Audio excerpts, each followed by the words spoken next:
me dofopa what is saying mantini aka no se den mate wo ho ye dia mate otwe dia mpon no a wotonsu kase egu amana so onto bi nwo abrabo so no abrabo mfefe aduawa a ede nimdie ye die ne nkoso bebrɛ wo se me saying amen me te Adom TV ede enkurahye dwumade na me de brɛ wo ediam je so ene ni tekotego ba kope na enese so no asema me de eba ne se wan kasa wa mamre ne de what is your personal culture ye ka mamre a ye wa mamre ahodo bebere wo hia Nigeria ni a o wa mamre wo hia China ni a o wa mamre wo hia America ni a won wa mamre enta mamre na edanipa soronko enti wo hia obi a ne suban ne ye ne kasa ene ne ntare hyemu ene ne ma o ye nyina kire se we de o ye ni pessimist even Ghana e wo kra na wo hia se be framantem ni a o tie ni din na hwe ne ye se wo jabe wo ye igbeni o se ani nya gbogboto amanye o hwe ni pani din ne ye ne kasa se ganji bo na aka me ganji mi ena o hwe ni pani din na hwe se we de jabe o fo se kurum o so se tuna na ne me che se ni su ne kasa ni ntare hyem ne ye ene ne o ma ya esombo ma no e kire empo na mamre be bi ofriba na nipaku amamre de ye nanso na de ma men kan kire se ehia etwa to say one kasa bepo amamre. When God formed you from the dust of the earth, he breathed into you a breath of life, and that breath of life was a communication of the attributes of God in you.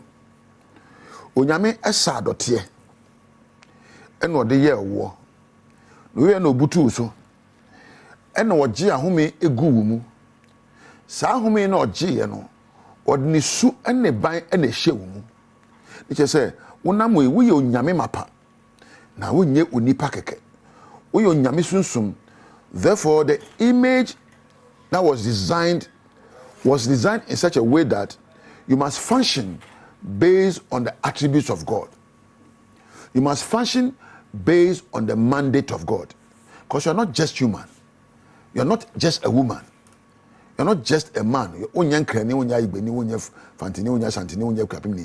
You are an image of God with the breath of God residing in you. Until you nyame su in the Bible. Na mom de abane say, ya wo to wiase a, baby ebe wo ato no utiko yi a ebia na ohanya abusua papa. Utiko yi a no bia akoda ku papa mu. Na ebia akoda ba bia wona mamne na ebetete wo. Wo de ntimi nye. We ya fa ne say na asi Yankopon so ne ba na wo de hye omu no kwan. So by the time abanya be 10 12 years no, you lose that image, that capacity, that attribute of God.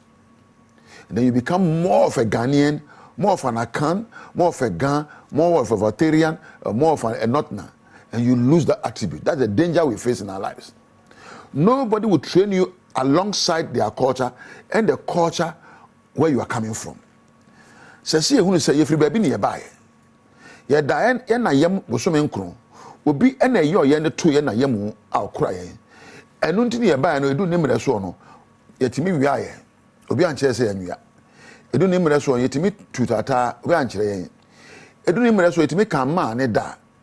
Obi anche nti ye di suban bi, ye di nimde di bi na ba wiase. Demom ewiase efa enomum esa ye hyebre ne ye to ye di mfoforo. We had the capacity to carry out the mandate to be fruitful as human beings, to multiply and dominate the earth. Onipa. One will say, Onyame sabi obo kraman and obo jamwa. Me sorry anopa who said jaboye, whoa, debi massa and say Jaman why by 4. And I mean who kraman o dear crachi or crachi no avia. Kraman what you don't pay no pamakron for. A jamwa or pamunkra and no winam. Yesano. Na and cram for one yumbi. Alonte juloni ayinye alonte juloni ka prepe nenye ne ko chese ejamo ekrofo enti aboa bia woni su ne ba Nyankopon de bo no ya won sakrem enti kraman won ba wotete ne se kraman ba na ne suban ba kraman akoko ofe ne nkosu ya ne maye nkoko na won su eye nkoko enipa ene ebe wiase a esuban de wo ye no ya sakrem. So we begin to have a collection of attributes as humans, that does not reflect the image of God.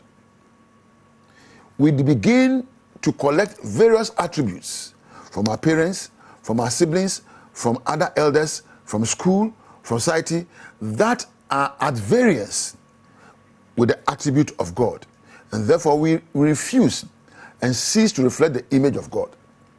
Enti ewumu se onyame bo se ni sun ne ban se brabe ye nioma o asase so na bedi nioma nyina so na esansa abrabo aka wa hyenti no wontimi nna ni pasu a enyankopon su ne edi eno ne ye bre ene apinidie ene ahwease ene ohia ene subanfia adware ye no esanse bobra ye de ba wo no watuna jeje mu eno akofa bobre foforo ene de do suko na bisa won say wo ye wan. Who are you? Are you reflecting the image of God, or are you reflecting the image of Kwabena Kwesi and Ajwa? Maybe me Tom Wan, maybe me MP. No, you are not an MP. You are an image of God. Maybe me a nursing doctor. Yes, what's she there? But it does not define you. What you are doing should not define you. Maybe me a wife and I'm your husband. Into me, my dear, say wife and husband. No. Who you are in your marriage should not define you. You must be defined by being an image of God. Aha, and a major war. Musa was sombo. Na ochina. Meba, ebe kwa swedi jumede we kosimra ebe to asumu na wasakra woni yemu na wate abapa nyankopon ne hia wo mu. Meda so asa wo mra hwa me. Na meda Adom TV adwumako nyina ase a production team Thomas, Priscilla ena eja we be kampedu me camera ene me sound fo nyina me da wase wo a wonya amra hwe me no woni onyame entina koso ana hwe badwumadimedie dase erade dase se yanu mwasam sa ma yakuma mu enkomo no ense wani yedase pa eye Dina Entry Hamilton ene yetene nkano mame fa akonya iso na mensa na eye ni te kotegu ase ni nkran hyensem na mo achesonko de Adom TV Badwam so ebiem dwedie na na yahase no de adu so no Badwam kase nsam no ne yetodwa mu bi ya wo betini wayekefo at BC results no aba mewi akire na creative art and design no emai one day emunsem no nchiremu aba ye de bebro na fe yakwa akohwe Urali Senior High School ni no ono nyonko de bibi ewo no ma woto na nanom nsie do no enenchiremu foforo ya asaba no ye de abro sansam no ne nsem bi na no pay me de bro sa Adom TV Badwam kase wo hwe me live on Facebook/Adom TV Extra Go TV 119 DSTV 280 uko YouTube wo search Adom TV Tube kwa adomonline.com semwe ni bebre ka honso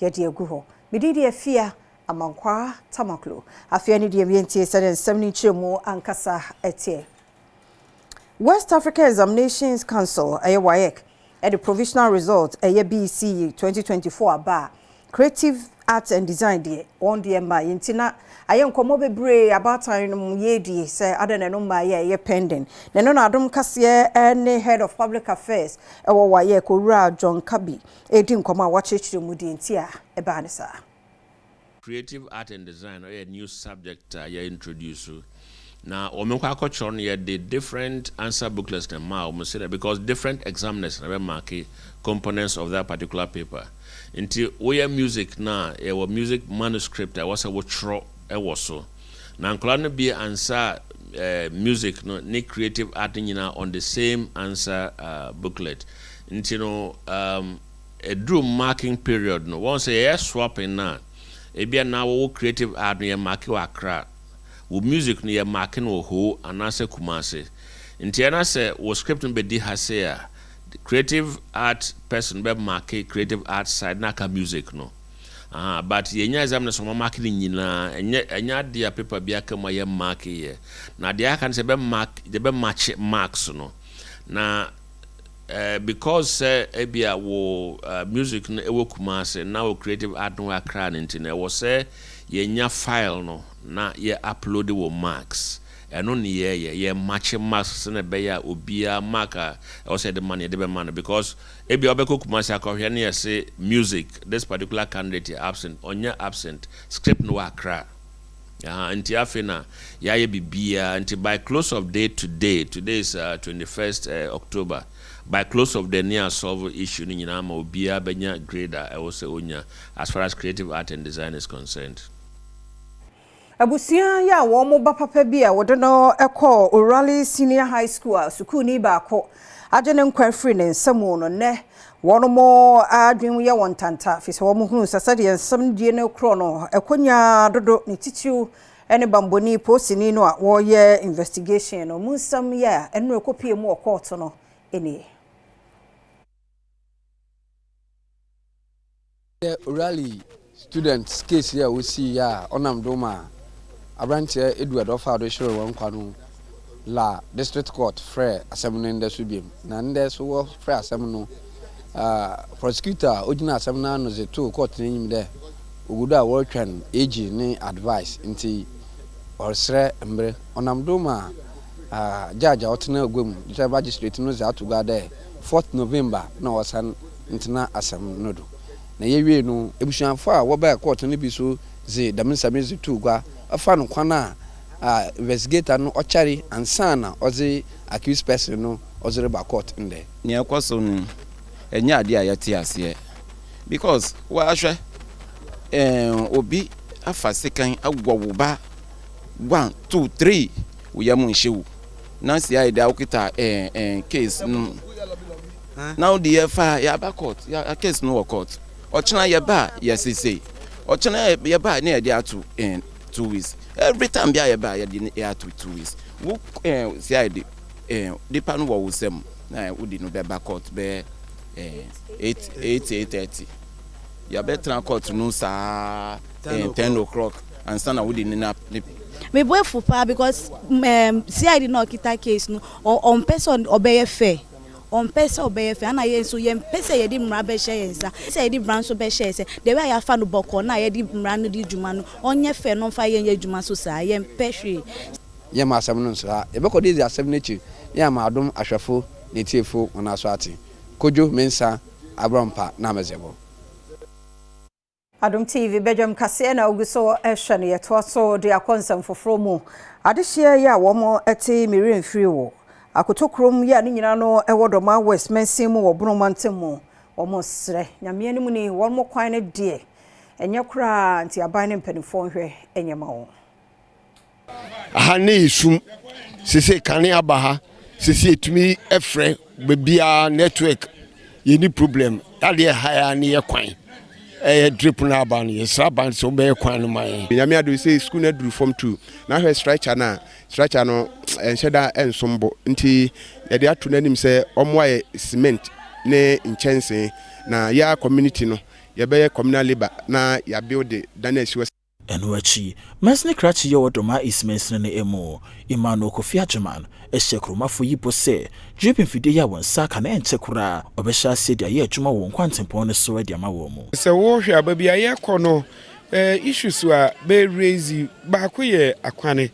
Na Nshranka nyame se abane di mfidie abraye Adoma is yasha asia yeduo ye adwuma sesi a me no wo kase no yetima wie be se nkwansini aduasa 30 kilometers but still aka bi nti ama ba hu se mfidie no wo mfidie ni yebede a yentime mfa dakro nwie akwane ni nyina so adwuma the crackra no Paula Prekuchum Berema ya ono ya mrashibidwani ewodoma isimpeswa eso edi twatwo se ni ya manfo nyankita hodie ni ebuso mo enoma ya ye no eso abanfoso amoma na bebi wo ho so anyanye ya ebi ayenso enya paso a ese ye momo to hwa bebi akobia no ye obibi kire se ampa MP abaha MPP wo ha sei assembly wo ha ntino eno na ema enigye no banje ohwa bebi abekobia no de omogien ahofemu enipa ba kodia munum ho na no oto na nanom nsiedo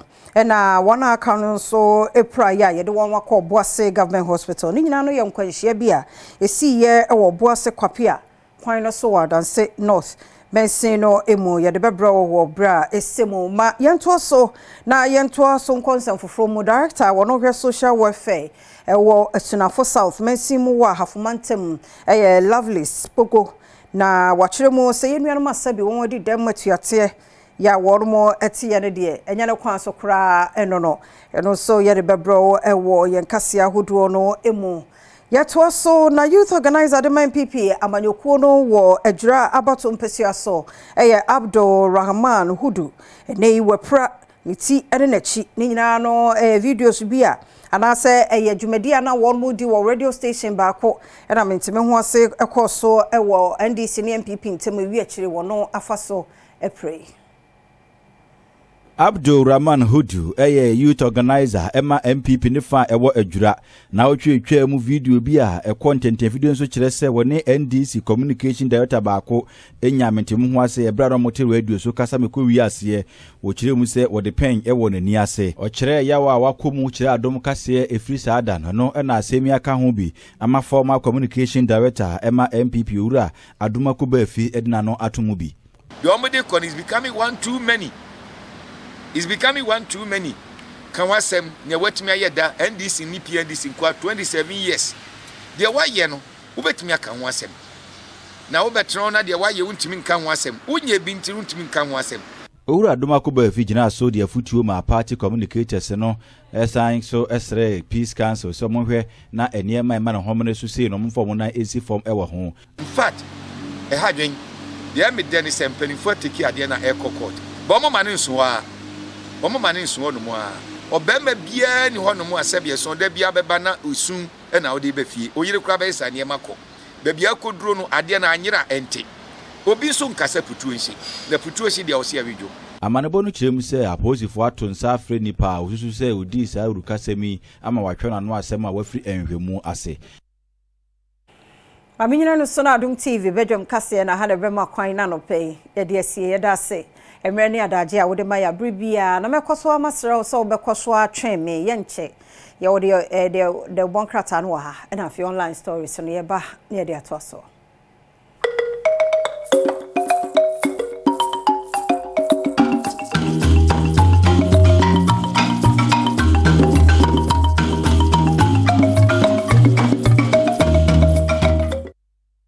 Say yamu akwa babie mra Adom TV Badwam dwumade no eso titiw ne wo afei na wo de wafidie no atoha na nyimfiri ha efisensempa ne de eba besom mo urade ahwe so ama departure ye die eni ibia ye beka sapapa ye da se efise ye kasa ye obi oxygen eni sine so ba wo de wo me free fa sedama de ode ma wo no na wo kọ uba online no wonsa bibia ye adwuma tidie ntina wo timi fa sedana ma no fa ma no na wo nipa mpo obi ye oya de mo obi na nipa no beda wase a say ya ye ode saa nso na nyame hwehwe oya na okoso na osira ti ferade asedama no ni owura Benjamin asante da ko bia kanedi no de okofi a am de bia na ma no na ye homodwe eme na no pemu ache akwa ti twi na ye homodwe ne jese na dada ne kon se ya onipa bia otimi ode bia homodwe ono de try to the ko si ya timi ne de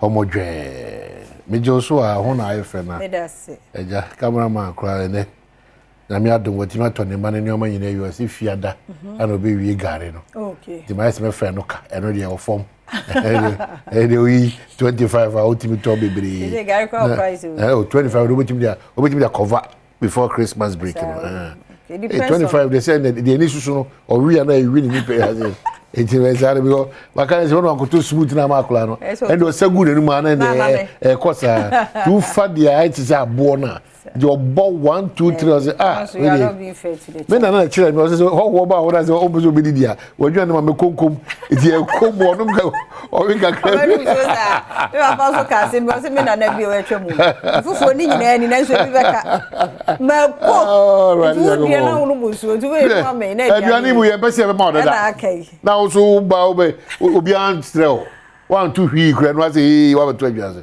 me kwa me de be wo na say na abetena no ti ache obia bi ni se fia ne modi nkomo wa chia mo ye da mo ase na ye da foforo na ye benada ti da foforo bia no twa wode foforo e ma wa ankasa ho di mi wurama na me da ita ka che wo se oman onipa oye boniaye ahwe na wiye boniaye fo o de ahwe na wiye onipa oye na de a enye ne fe na nipa za nipa na asa de sekan akowo wochi Okanam say, already humobo if I have been ungrateful and I have not been loyal to people who are committed to my life and are supportive of my life. Fache me. Kafra. Onipa boni ayefo e tie. Na owie ye nyefe. Bia sonsa de wa kusuku fito nkola brem. Wa wo 40 ase. Wa fa mu awie suku. O de ara se obetua ne ka. Ka wo ampanya me ne hwe nipa. Na mo obi 5 series bi o de socket o. Ana twe ho na o sa be gina ho. Sofu bi mpaye a o gina mu ma o ana sa ma o gina ho na so. Na ene wasa krobi asante kotoko. Onipa boni ayefo hwe wa wieye na kaide bi so. Afa na me ti ase se ta kase o de kahyen na kodru. Mesum nru. Mesum enru da. Na pe da se me da ta na mama dwen he se na mo nyina no. Sa honhom na nya papa. Boni aye honhom no. Bia ye wade a honhum ye wontie o de wo se wontie hwe. Ye ka bibia wo se wontie. Wa wie ne kura na wo sa ke kan semenim fa nipa no ho. Ya. The sika no ko rehwe mi school no e skaduro na me ne tifie ntiminim. The party bi no e at the night twist ye no there bi na ya kwanche nti no so sika nyina afi no be kire wase. Wa wie onya de ope. Ye beto aso akire. Ba no pe de dem di gya nyina se enkoka sa abusuaku no. Boni aye abusuaku no. Ya de ba wakatua nso ho. Ene brada madika ka cho ifri sa bra kopem se no nkoro ba pa minute adwonum ebi ene director kra be hu yemo bona de be koso mra she bidwam so mi si fiti anopa ye ko ya reporters no aye krado abana mu gina mu basa sa ene no ye wuram sa akeke wo o ba hu fonye de bebre o ye wuram sa akeke wo fiti amede o man ye ne komna za we no kwa enfo ahye so de enko wow na wo ne wo nan ne kakra ina o da baabi didi shishene so sa o ye brashi bidwani no o ida kom kama o ye kan sen e na hokko kra nyimo the cameraman bia no ye hokko ko fa sister ni ni abaze first time be pala e pe bia memba o Centroni member say I know I'm a Centroni say ya imrada ho mamu ko tata Centroni bia ba imrada Centro for bi so ye ho ahom ha yesi miemfa ha o ye Centroni ni no obeso o ya for ne ekwe he ni o say ye bu Centroni besraw we ye Centroni di super pepe nya afi na akoye koji aman breaking news baby amemfa no o na akofa nti ye ball 1-2 hours hey media and attack. Yes, we are not above the law. In this share so. Kabranti ne yenko ho na ohina mponsa wo. Ah, ye no. Na fa ene do to so me be 8. Obi agent na kona. Nti ohina mponsa on to nkra free ma she bedwa fie mu brɛ wo duru ho dada. Ne yekoso ho ma yemfoni no. Ohina no pa uti yenka ye mo ache mo akwaba. Yeah, mi anu ni aba. Yeah, that's it. Na parliament at say no mo conference center wo ho. Anio. Twamfoni ni kire ye nne. Yo, atia me ba be du hanom ansa na nonum ebo na me ba ye no me to eye ma se beja fo mienu a wo MPP caucus no mu. Na ye ba ye no asase no na ya two chamber ni be bia woni hia no.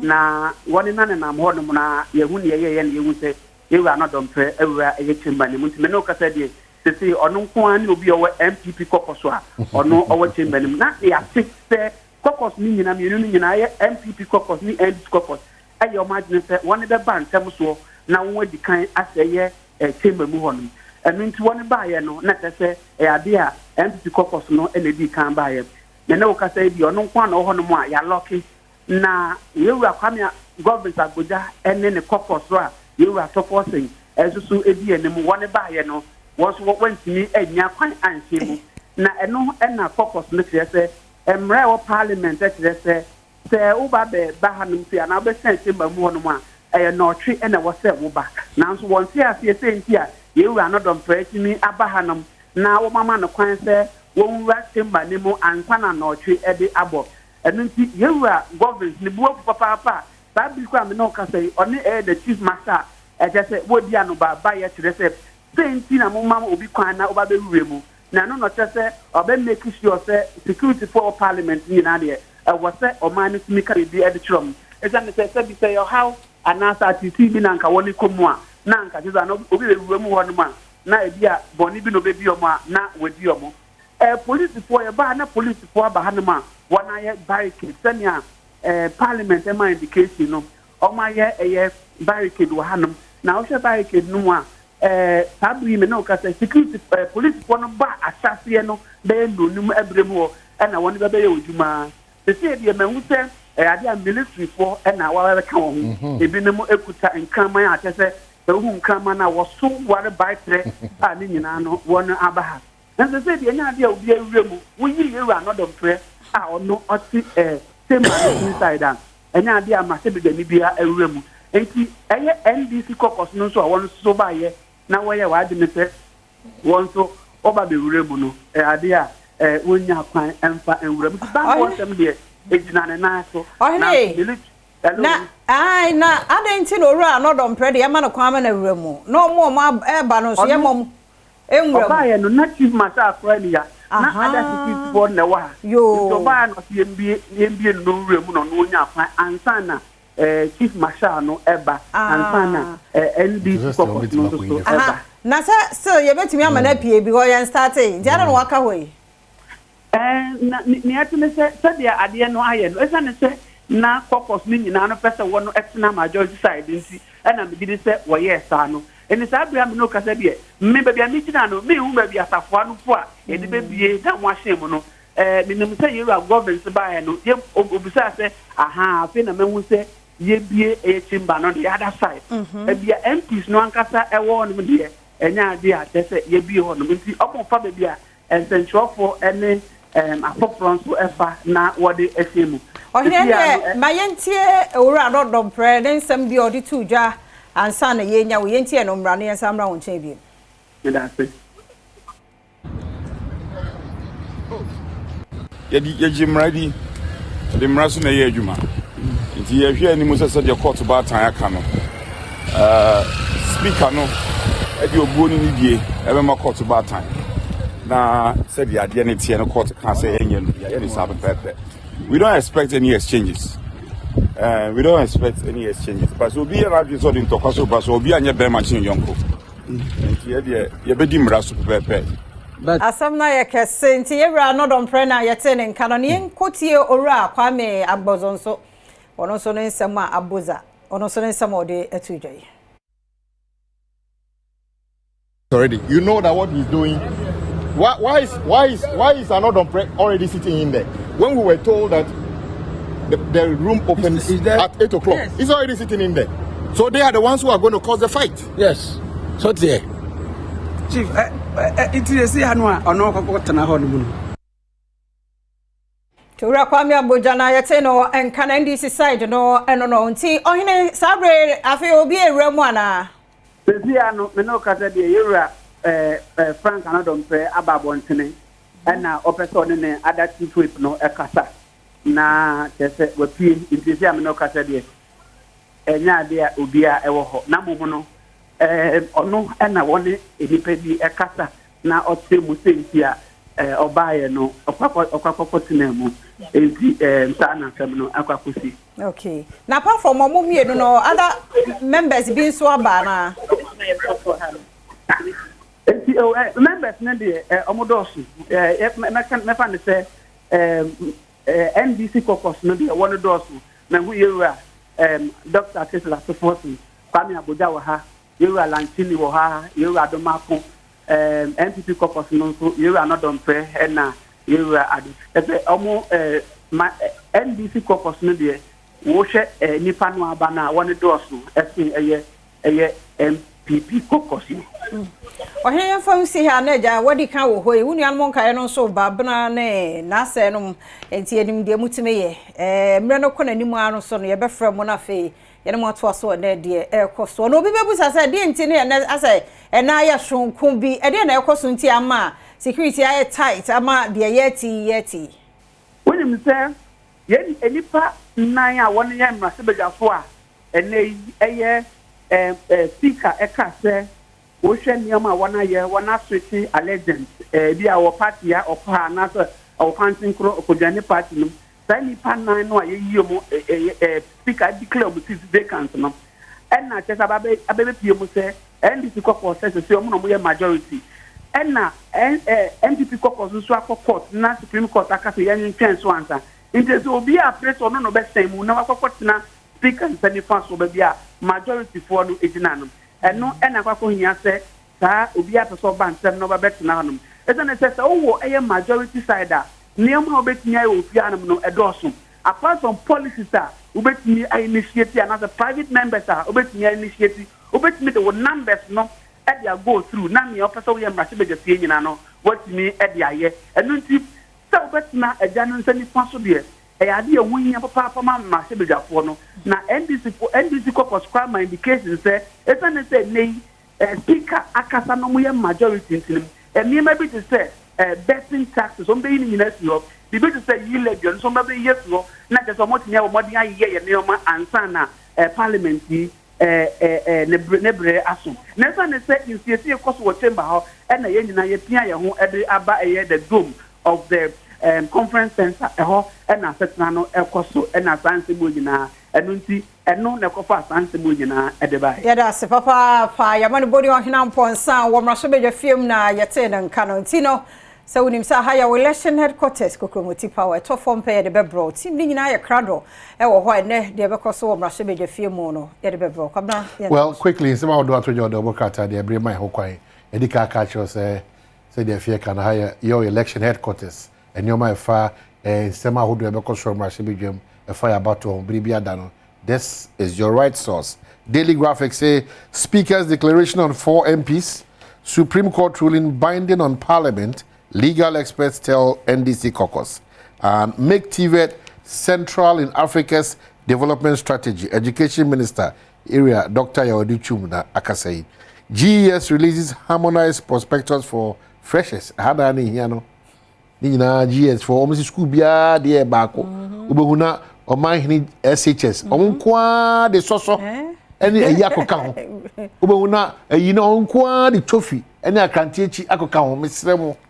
Mesremo GS form pass him to no omo de sa nyoma e beto school bia mu no nyina pepepe omo de aba mo exceptional cases no mo draw my attention na no so amfa ho ankopam master bia ampam teacher bi enso akofa asmamba ubo na kitwe bi ne de so mo afiri ho ti mo hye no so the year to so the Accra Times so say what will be today be today nothing will be is the normal process na nti me wase de ba biribi ada ye de kasa ano baba ye ene akoma ye papa ane kasa di wa wo so ye o se ne kung fu fighter shaka me kum di wa boka bibia ni we bekoso ye bekoso an say reason should prevail na ndwene Ghana can never be smaller na individuals the parties are bigger than Ghana. It's not possible, you know. The Ghana for only bini muso mo share china who ye na ABC DBC and ABC we see the basis of Ghana because we are a beautiful country.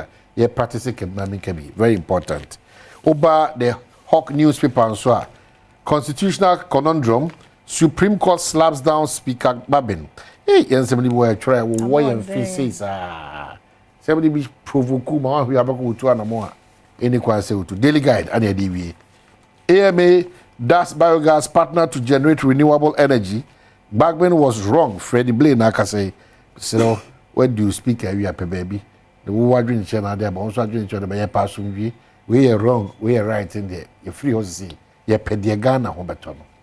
Kasi power from anima MP's power struggle. Supreme Court orders served on Parliament. There are several parliaments. Yeah, is a parliament we did here. Court cannot. There, you say you boho buying say or mining could do pempenswa. Court to bad time. Only a court to they said Bank of Ghana na commercial bank no. Lender of last resort. Then also you could buo money in Tiadia. Na me upese o chese mnya case and kamle court. Misremo. Mamu me mfa manyo sem be more mining jingu. Ko ejigua enjingu NDC na MPP so. Ejiagu nyina. So dia na mo amuje akira. Mo run commentary Kenya, Somalia, Afghanistan. Ana mo emsre. If you be sia. Na Na Erica said what did agudie mo nsam na to so wiki mu nyina miscarriage and ye dey bra health tips so nti ya hye no so enche 5 minutes na ye wie mamboatman so ya krado asemi wode ahosepe ebeba asemi di kan so beba interviews bi so be wrem na fem pensem mu aba hye no so said ye tie bia no asem wen de besi wo parliament so ye de bebro ni afidie no free ha fisa Adom TV wazo ye hweyan e wo Facebook/AdomTV extra na YouTube ukwa Adom TV tuber ubenya ye edase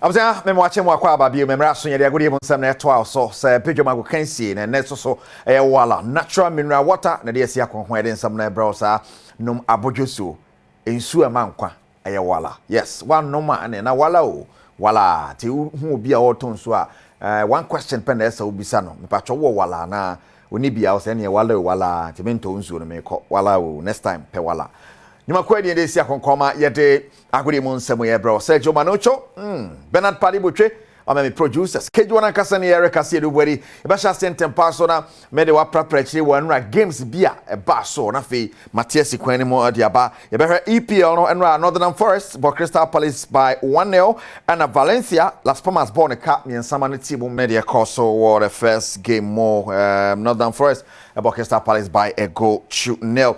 And UEFA Champions League is back, and so you're interested in the Champions League, they want some, and so we see Arsenal in action. So na okopimo Real Madrid defending champions. Wamone Anamo Dortmund a dear Pimso, yes, and AC Milan Club Brugge and a dear Boni then Monaco and Resta Belgrade, Arsenal, Shakhtar Donetsk, Aston Villa, Bofieti Bologna, na Fisone Girona, and Bratislava, and so Edia Boni Juventus, and Stuttgart and a dear Pimso, na Paris Saint-Germain and PSG and PSV and a dear Boni, na Real Madrid Dortmund, then Stamgras, and then Sporting Lisbon. Yes, and only Sunday Champions League in the Ebeko. Now, live commentary. Yeah, the Bebra or Asampe FM, Atom FM, and of course in Shire FM and Tisha and Sumami. In Tibabia Mudaho, Asampa, Atom, and in Shire FM. UEFA Champions League night. And I want someone, I don't know, it's Yanko and Nimnianko president. And I don't thank Kufuado, Watonsa, at the Afre Ghana Wrestling Federation, at the Oma Ba, Sekwan Biaso, Dana Ecoso. Then ekoso mo kwae so makochire de ekoso federation mo abo ma baso sonko pa so Rachel society be na chidom abodwuma efi so mo farm wrestling e ba krom ha port ba ko a agene dinye na san pagya o my Ghana mu pa no ene am wrestling so be kai ne ye a African Games e tu dwan che o my Ghana mu no omo na je o my DC ho a medals dodo na dwumadi e kwawe no no mo na age a o my Ghana ye di no ekosoro na watwe awie Ghana Arm Wrestling Federation empanifo ene agudifo ni bi ekopie efikase mu a omode omho kwokire Ghana mampanyini na nado danko akufu ado a medals dodo omagye nso omode ka ho ade kwokire empanifo na omokọ no na nya agro kra empanifo titire kabie womu ene ka agudifo yi ho a omono osoafo hwe agudie ni mabu no so Mustafa Yusuf ekopie na nado. So Mr. Minister, you have a big responsibility to make sure that the facilities and also the support,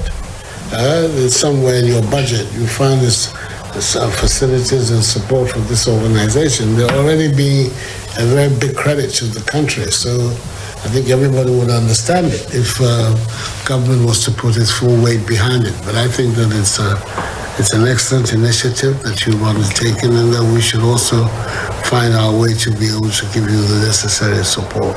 Na President Edema Ghana Arm Wrestling Federation, Ayura Charles Osesibe, also chire bibi adwumade no modi fire, ene bebi omo bedura omo hwe ne mu. Sabano ene ne mo ane beka omo ho a, ometo akoso, ade o my Ghana en franka no akwechire pa. By the end of the Africa Games, Arm Wrestling had won 41 medals out of the 69 Ghana won. And we just want to thank you. The tables we got, for me, is a legacy we cherish so much. So, Your Excellency, we are happy, but what we will seek in moving forward is a plan for 2027 Africa Games. If we'll be able to win more medals, then we should begin to prepare this team If they were able to win 41, if we continue to prepare them, in 2027 we should be able to win same or more for Ghana. We will play with you if it is possible. We will need a training center. Beyond the training center, Your Excellency, I would also appreciate if we can set up the office of the Africa Arm Wrestling Federation in Ghana, so that we can continue to keep this position and continue to develop our athletes and get young men and women off the street to play sports and get it lucrative for them.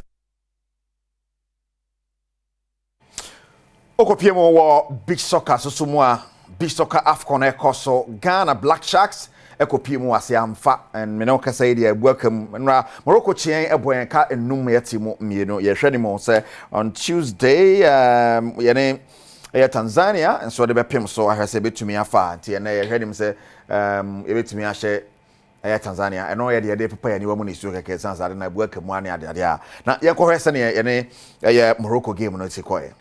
Yefi beach soccer na ye mehwe ensemfofo na back to football na ye kanesa na ye wala natural mineral water na de sia konkon a ye nsam na de brelsa ye ka football de na ye call the national 20-sided black satellites me no kasa mo Togo and tournament e koso the Waffle Zone B tournament Ghana jinemo den me no kasa Ghana topic group no the last group game ye Togo and the first game was a draw, the second game Ghana winning 2-0, last game ebe against Togo and we na yan say strong kwa Ghana pest ye qualify ye do a be final ne yan say do final there na qualification for the under 20 AFCON ya sure no.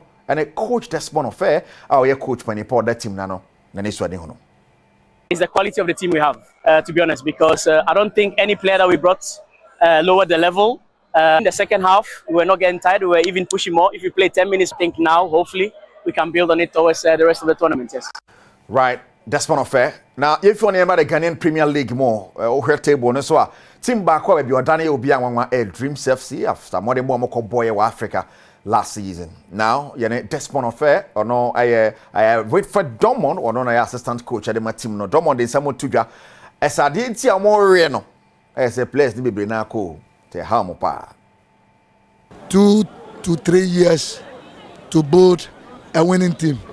Yes, those players that have moved on, the age names, the entries, the Aziz, Jalilu. I mean, basically, the whole set of 11 players have shipped on to continue their career. So that is a big factor, and that's why we are struggling to put the ball into the goal. But we have a young growing team, and I believe that as the league progresses, these players will find shape and will begin to take 3 valuable points. But it's not good. 7 games, we are here to pick a win. Yet to pick a win. Yes, Dreams FC na ebre na mo twefo mbopa wala natural mineral water kan na yenko pimo basketball mo Ghana yen first basketball team are qualify for the Basketball Africa League jinamo den at a Sprinters Nights Sporting Club na mo dia suggestion ko na to aban ni mo sa aban mrem on bebra ansa na mo timi akobo djuma ati o man ani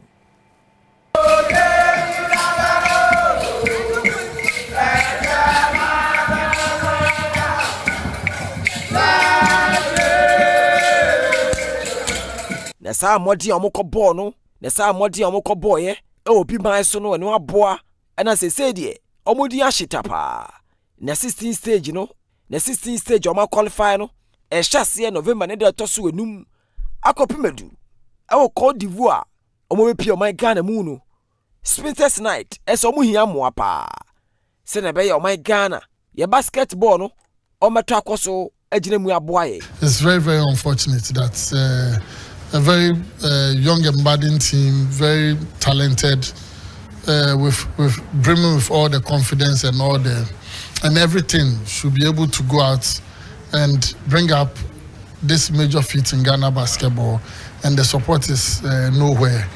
I hope moving forward we'll have more and enough support. We always said that we are working ourselves to get into the BAL. So now we are done with the group phase. Elite 16 is next. As I speak to you, we've already started recruiting to fill the void that we had in terms of our size. And so definitely in the next coming week or two, we are going to see new additions to our team. And that should definitely help our chances to qualify to the BAL. Yes, sir. I think dedication and hard work will lead a person everywhere he or she goes. So I will stay dedicated and focused. Yes, I am taking basketball professionally, and the scouts keep coming. But we'll stay glued to whatever we are doing, staying focused to the goal and making it to the BAL. Yeah, we show well. Now has a bibia betima koye at the moment intensity where sisa ne beta omachi. No ma kwa kwati o man animo wala natural mineral water sponsors and a probably omodi esi akonkom here in some de bro wala natural mineral water. Sergio Manocho Bernard Padibo Tre me producer so enumeration in so beti live commentary e was Semper FM and Adom FM the UEFA Champions League night on the headquarters of Ghana Sports and of course in Share FM and was summer and Kaisa would nankasa beka kejwane ho Erika se do buari sa bre de Mrs. Fiaman kwa tamakro e de wom e pomode won nsem wi ana de aka so aba koso a na hebedwam.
So memo akwa ba na me na wasemra Adom TV Badwam health tips eso eno na adwada de kosi fiada bia yedi nkomo hwe apomudin mu 5 minutes ye nche sebe ya benya kwan akomunuma ahodo so wiki mu nkomo no miscarriage oba wafefura wapon emu oja utie dog sede no a ode ye nhase na ye endpoint homeopathic clinic nso won mother romantini nya kwan ne doctor fo anim de fo di nkomo efa ya pomuden ho to yare nko ade a medofo yenko endpoint na onhwe nyarewa no ni nyina de wonye no wo meka ho asem ti wote se endpoint e kasa na tese sa de no ana condition no osa enei ye ne doctor dubuatin ene di nkomo miscarriage doga na so yemu akwaba ye na se mse no ano na mre ni nti ni ehwe types of miscarriage yes enti no ayehwe enti nkomo nyina nkomo ade asase di miscarriage na de kan nyina se miscarriage ni se oba wanyemo na nkodu 9 months anwo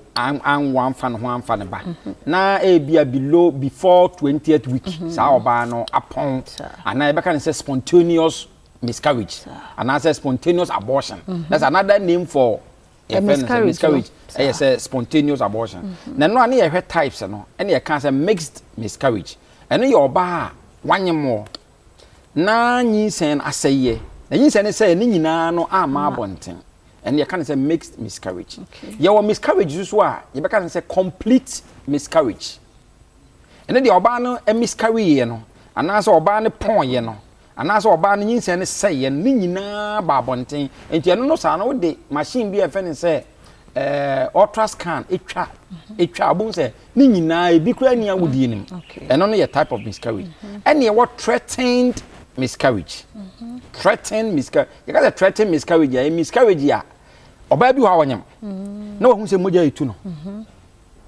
when you spot of blood there's a threat to nyinsen no and no just nyinsen asay yes nemom there's a threat ebi mo ha ebetimi asay obi so ha moja na betimi ba ko hospital ne na do quickly no a say nipa na betimi di mu akwanye awo 9 months awo 9 months into oba bi wo kra wanye mu a obi wo kra ne bo se moja timi tu no enso na nyinsen ne nsay ene be kan say threatened miscarriage and also so ewo ene wo ba akọ e kan say inevitable miscarriage inevitable let's just say you can say inevitable no a saa nyinsen no a ahya ase say no wotwomu tan e be say moja na asase etu oba no wotwomu because oba hwe oba na wode na no awode na dilated awode na adunu abie na moja esone no wotwomu tan and then abo say bebre no ayitimi atemete wo mo hospital and so bo say within a year abo say na aiden na asay and then you can say inevitable miscarriage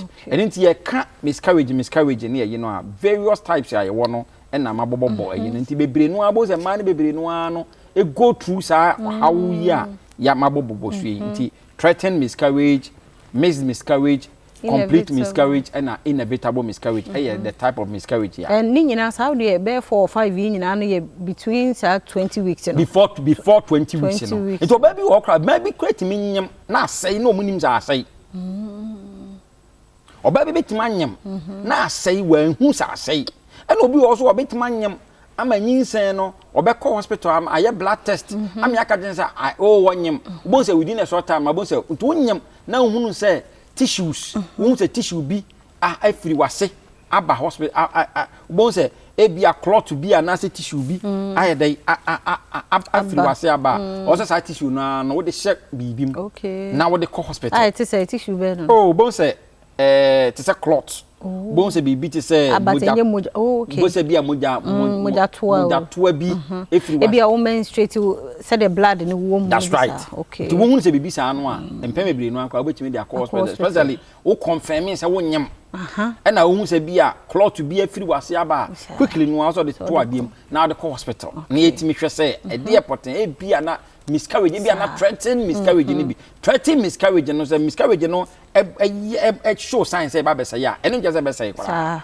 ye betimi aye aso ano a ensay eno sa and one fan call hospital e den no so no etimi e dey say end point to be particular na yade bia how bia yade fence stroke end point kwa ya admission e was Spinters branch end point wo bro no bebre so ye obi okumase takrade akra atema o to friend number no a e betimi direction wo your be man na oba odwonso 10 fabra end point to me particular yade bia how bia okuma bo peri wani su biri wuti payo ananse chechew honam hyehyew bibi twetwetwo widiem o joint no joint o kon achi no wachi nkase nyina no ana wo yoba na be ma wo pa wo a frɛ number yi so 0244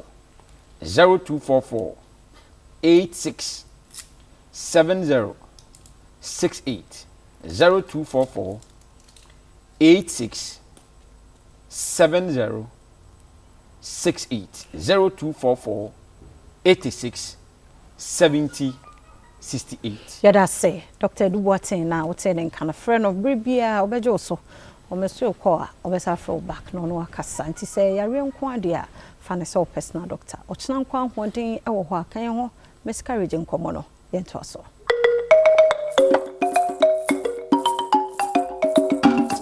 Yada say yamma akwa ba bi emra Adom TV Badwam dwumade no eso me sure say wo follow wiki munyina nkomo no miscarriage and so wasua de otena ade pa che ne nkwa hoden wo ha kan ye ho na ye ntoso na sabre ya saba studio yeguso ne ye se ba betoso wa pomdin no emu na manya ye medical and visionary Norman for ewa ha ye ba bedi nkomo afa blood donation and afa sickle cell eho e was by now de uhunu sickle cell status and quality true sebe ya wo mu nyini no o mbenya wo ahokafo no obi anim ni status na atumi aboye ho ban free sickle cell yare no ho me wo binu abema Daniel Boache ewa ha me mu akwa be e bia boko de voice ndi mu ye deep pa o to mana David o za mfanya hwe me ntonyo ba me technical anyway o de technical so try na ultimate bomb but fine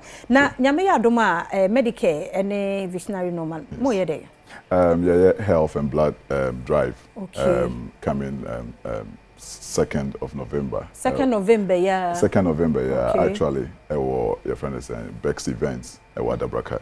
You feature here, yeah. And see, yeah, per I mean, community in Accra for yeah, per se Bodero. Voice mode by Papa. Sorry.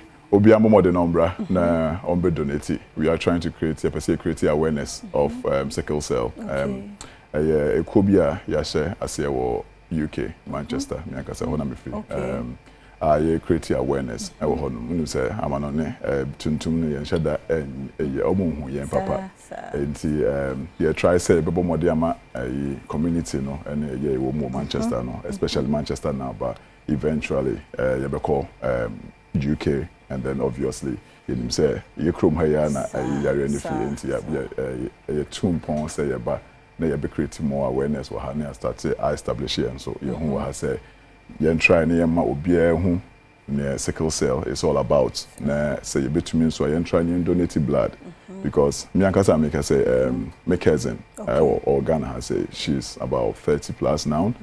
We've gone through the process and idea Edama so. Oh yeah, sickle cell. Sickle cell. Oh, sickle cell. Okay. Tin Kambia bisa before Bibi Besi no na Bibi nti na eba. There's a reason behind sa campaign ya Monday. Na say bia wo cousin no e de nti na ma say my team ma mo pese obi e hu no ho.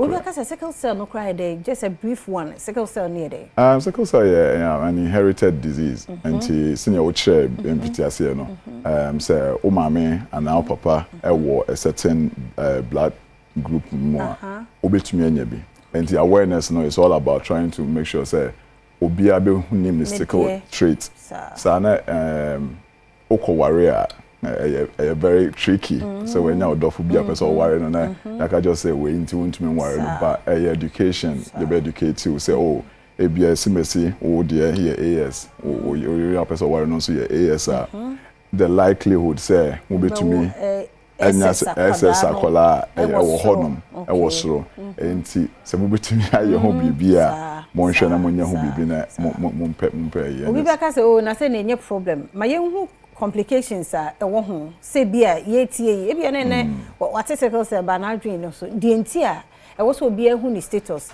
na se bia fia AS Daniel AS any kwan say ya worry because you betimi awo SS akora e dey na SS ye wo nipadua no mo enti nipadua no moja enam yemu ye moja na enam yemu no enam yemu I was say I mean you see shapes I was say a whole I was say a round a flow nicely but sickle cell nipa ni mo a na ye ni moja no I was say a round na nye round meaning say a sickle at the end I didn't need track grass no I kind of say langa okay sickle no I be beside internet friend sickle the bro for the sickle no and they also around no blood no a shorten aye sa sickle no and say ukra sa sickle I say be a moon aye half moon aye correct quarter and I say half we have grad and say so I say quarter kakra bi sa moon kakra bi na be ho no na wo say you na onipadua no mo no unya ho den papa na ma wo ye weak mostly with joints and ye makers and who almost home so many are yellow and generally no untimi nyanyoma bebre sorry we go to jail unsa I mean onipadua no nyina I very weak and yare bebre so to me attack you very easily and I mean the most frightening thing which again me madam for paminyon ko pa may his soul rest in peace or baby at a very young age. I mean, we grow up 20 something and or feel and there's any money to me see. When flyer no crown a dashi. Okay. Yeah, health screening or mass and no, yeah, check it. You nipedua no be brave. I mean, blood pressure and no mobile work and some set up. I was set up no. I must I think a funeral ground be into a village be a donation, but health drive on the no other Bex events. Bex event I know why it's a no national blood group blood bank. Okay. I was uncoming about I'm saying want to do Hanum. Omo ebeba and experts and also ebeba. There were so many companies I partner with maybe I may take your opportunity. Medical Foundation, we are in partnership with Vision Norman Foundation. Foundation be more Ghana. A man must be say and a National Blood Service Ghana for and a GICJ Clinical Genetics for also. Number be wo hono mana number be wo ho number na wo ho ne 020 364 5626 Badwam sama bi 020 364 5626 it's your friend number we are obetumi anya it will be amra Obiamra 2nd November anopa time be anopa 10 a.m. 10 a.m. near starting in Ghana time sir so do time so aha it will be amra na be hu status na fe twimoja say no so ye twimoja and ye be wo health advisors and so around on betumi advise more I mean yeah expect wo sickle cell by your microphone more betumi advise so what you inform see hey okay but my betumi abo sponsors no quick one quickly and the sponsors being Bex events Prekese Mall Agri Innovation Consult Emerald Events TNU, PIVA for BH Hill and NEIP for Omona Omuboy. Sponsor Nyamisha Omo Papa Health and the Obi Boa sponsor, you know, Masse. Na Ebeboa Yankasa. Tinyami Yaduma 2nd November, me sure. See any Bishia more home. Mamma Commerce is here near bar, Ebetwaso.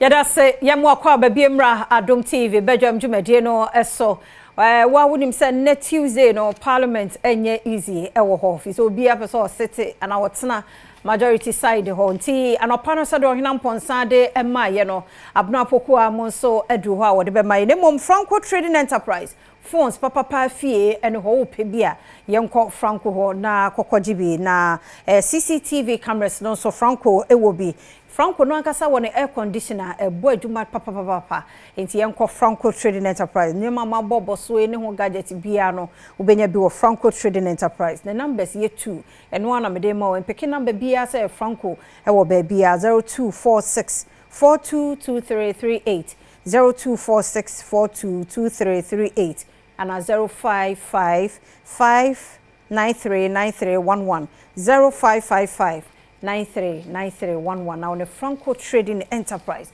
edi enkomo sabre yankwa abranpokua eho na yenhwe de akwakodo ya BHM banana hwan na akwotena majority side and hwan na minority side yentie abnapokua. I sought permission from the security. I asked them, is the place accessible? Can I enter? And they answered Edikan akoso enkomo yedikan dia to anim ene sedia etie no ene na dom kuma ya kan na yanim ye wo mrase bedwafi ansana na no ya woda ene sedia ehusem kosi ye ni speaker mania wode bo wo mo mrase bedwafo enan yo mu seat ni se Adam Pan ama NDC abekita edom dodo e wo fi ho no na NDC enransam twofo nhie mo ye owura kasa atofo sen e de etudwa chese kwan bi aso no mo ba mo bekọ tena ba bia dom kese etina na ye bedura no pani hu se pinte kakra e wo ha sei na no achimpo no na mo kwan so e ba na ye hu se ehyen ba ko bi e be no e ye otum se asrafo no mo nkrama yi bi omode omudi djuma no ehyen ba ko omode omo ba ye bedru ye na che so hena mponsa wo ha nti de si ye ehyen na ba ya na nkrama sisi fom na ye bedu ehu se ewura governance kwame agboja na wono so esusu sase aban no pese wotena eye wo mo so de bambon sembi ni ade eye de wo mo pese mo ye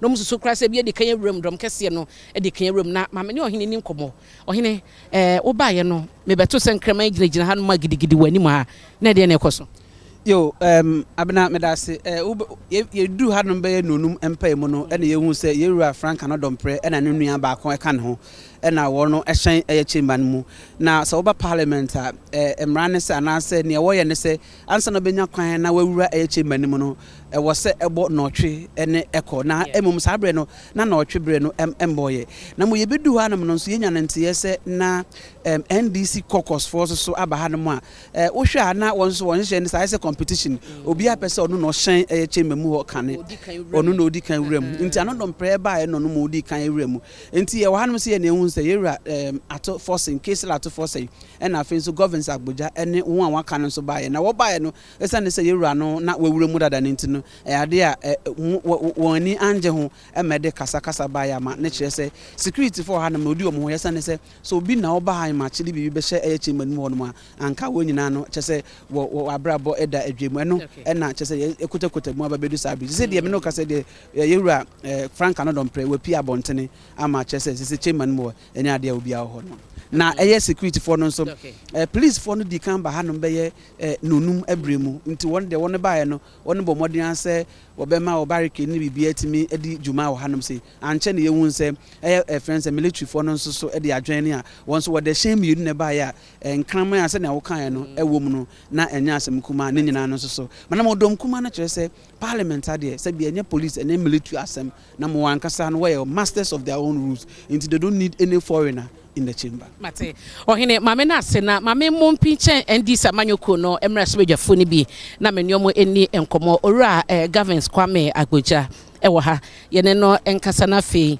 eja wadaroma medase honorable ya mo achan yeja me ba mi hu se wani abra pacho obeda no kakra ma me hu se wani abra na wo kasa eba no sojafo aba ne dan a susu se o mabia ma obi awram e de ne se obedru ha breben enye dan yesusu se obi ebiem yen nyina enim say yenua num yenua be 4 e parliament no omo eco file either on a party ticket or they have gone independent according to article 97(1) G and H. Actually say they have vacated their seat. We drew the attention or draw attention on Mr. Speaker and all confirm say polls, I mean the evidence say omo file and I'm run say they cannot come to the chamber and so because the Supreme Court is so easy for yenuam no mu NPP mu de bia ye court omu court and a court no without even looking at the substance the Chief Justice and 4 others decide to say they are setting aside Speaker's ruling. Before then, no, we have taken over as majority. And to avoid chaos, no, because Tuesday, Parliament give Emma directive say chamber no be only at 8 o'clock. And memma MP bia room chamber no. Say anu say you use the main chamber. You use tent obi tent International Conference Center. Yeah, press conference a few days ago. My allergy say nim say nuam MPP omo meeting. E plan say omo be create situation at the military e ba ha. Anti anopa way ye sorry a nam ekwan no so e ba. Ye be hwe a nuanom menu the minority chief whip Honorable Anodɔmprɛ and the deputy transport minister. They were already sitting in the chamber. Who hold the doors now? All the doors are locked. Just say, obi ebie door no ema omu trem and amu lock it door no. Why ne bie? The people amu protect aha Ghana police and the parliament police. Okay. And a police for in connivance with the NPP and emma omu rem. To give the opportunity to bring the military as I predicted. And some time I raise the alarm no. Omu confirm military for omu say omu babe sweepo inside aha. But and why you don't have to trust MPP is this. They were on social media and in the news saying say and they cry na omu mbab aha. But they came here at 4 a.m. And a plan say they have decided to make today degenerate with the connivance of the police. And the IGP was unable to even remove Anodɔmprɛ from the chamber until they have to beg him for almost 30 minutes before he reluctantly walked out of the chamber. And Ghana no, say obi say you have been in government for 8 years. until you have become a lord unto yourself.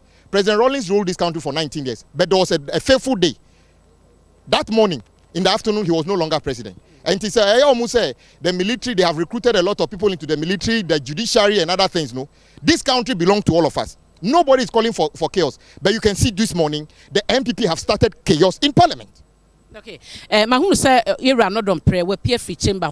As we speak, you know, the Martin say obi any what wakuma to yemana. Almost say wakuma to yem so be any. No. So almost say don't commit a crime. Imagine that I'm here with a lot of colleagues. You can see that we are more than them. Imagine say we have also forced ourselves into the chamber. You see that chaos that will happen. But we love our country. At least for this morning, we are showing to the MPP that we are capable of restraining ourselves. But I cannot guarantee, say, if this kind of lawlessness, state-sponsored lawlessness continues, I cannot guarantee, say, our colleagues will not react. Okay. Say, Osha and Kramani military na banwa, omo den Kramano share some be screening inside the hall. Mo say the be ya bambo sem no bibia be the day yasan mo room. Enti na asra for den Kramana ba. Aden was no your problem. So mo ba be screening what mo bambo nti. Aden was a problem. Military go to war. We have Ghana police and the internal security of parliament. Ebanu say IGP Eka say they have no capability of sweeping or making sure say the place is safe. To the extent say parliament they will need to use the military to sweep the chamber. And yes say the military have come to do something to sweep the place. In any case, who are 2020 January, the military entered the chamber and molested MPs. So there's a sore memory of MPs seeing a friend saying military in the chamber. But it is orchestrated by the MPP, President Akufo-Addo and Dr. Bawumia, to create a scene and bring the military back into the chamber. That is what they are doing.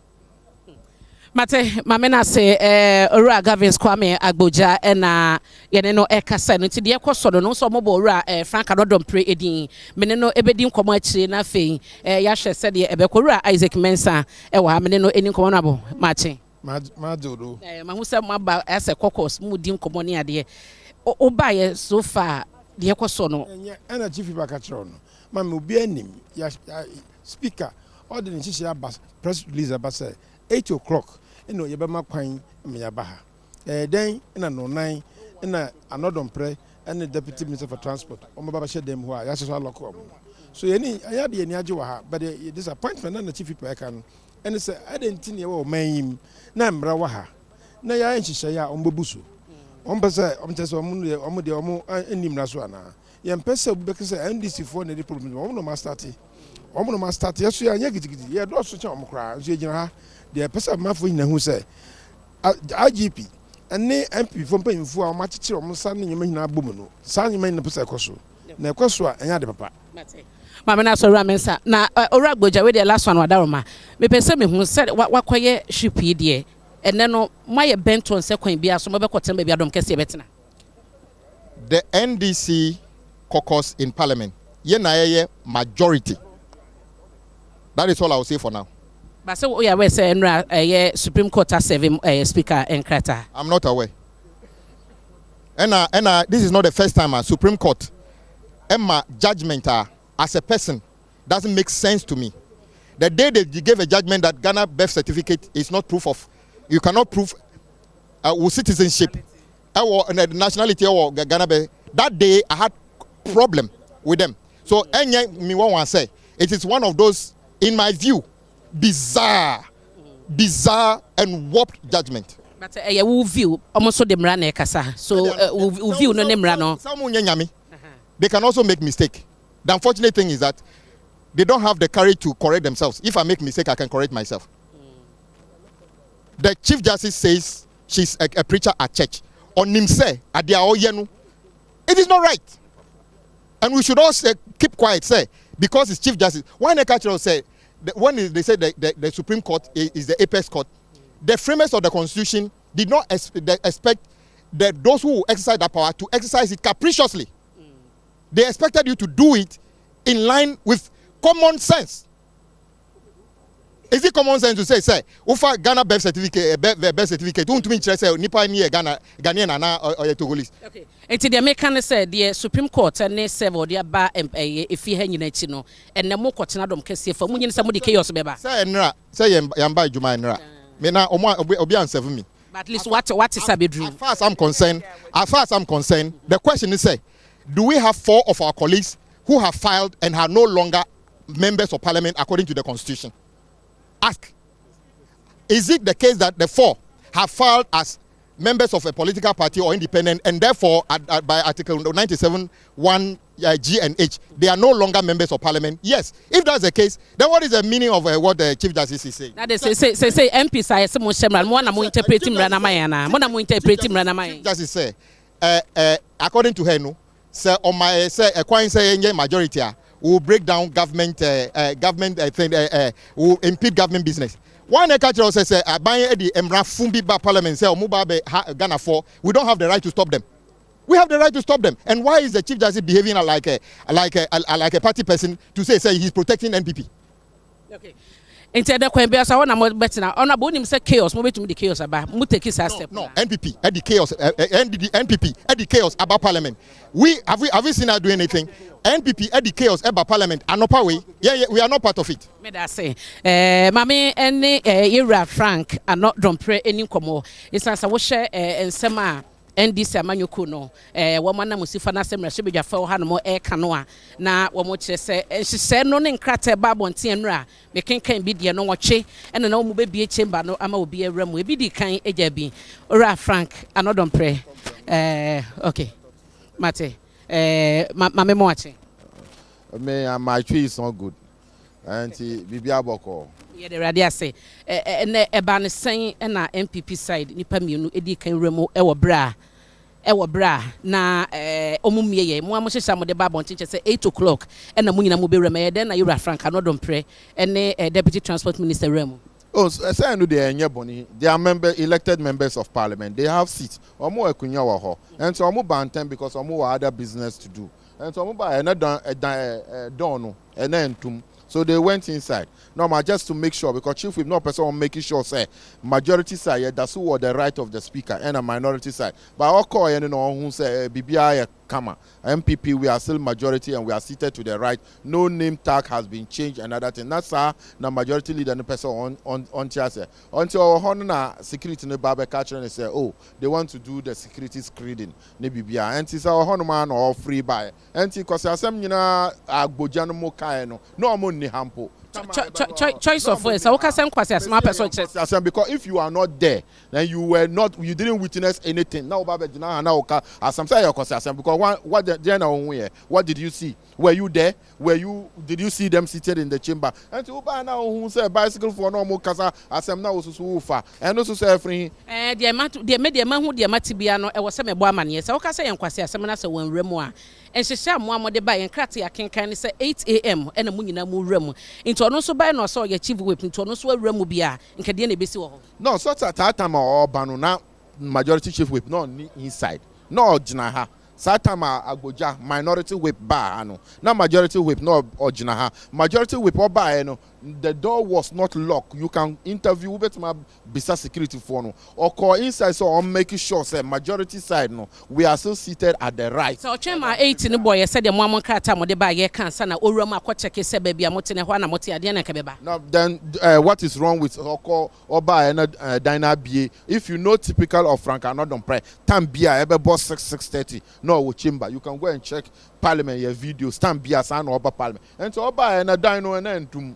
open and to call inside no making sure say no sa pie. Is it the case that directive nearby no enka MPP for NDC for peneka woman and your directive men bisa will buy ask questions no on that direction there woman say on kwakotena ho oko check here no sabe begina ho and you don't use your bias question say who person on cassette say obi amaye advantage say yonko ye bibi and no that's not how they ubaba bisampo you supposed to ask the person who they said was inside ubaba bisa the only ha no ni bibia to tell you what because he was not there whether you needed to even confirm from chief whip no or inside and the deputy minister for transport and say na okwa bisa omo say okay I have confirmed but I want confirm no can asama so oba na catch say na nko ni ho na nko be can there na so nka na asama how do I confirm from the honorable na asem ye den no ha no hu Anodompre wa inside na if na hu say Anodompre tra ho no that time the Kwame Agboja was not here. And also pictures of him are not inside. I'm saying that Kwame was not here. You find the when you have, but inside. But Robert is no inside. Some Yanka said the chief whip was not there. The chief whip was there to ensure, say, the right side. Now, Satam or Bahano, no Sapie, no Satam. Agboja was also here to go inside. The majority whip was already outside and allowed the building for the security to do. And Satam and Kwame Niha, and some beer or cano, and yeah, no cry, and trouble because he didn't see another press seated there. He had never met him there. But all Betty said no inside. I would say, Juman or Yemeboa.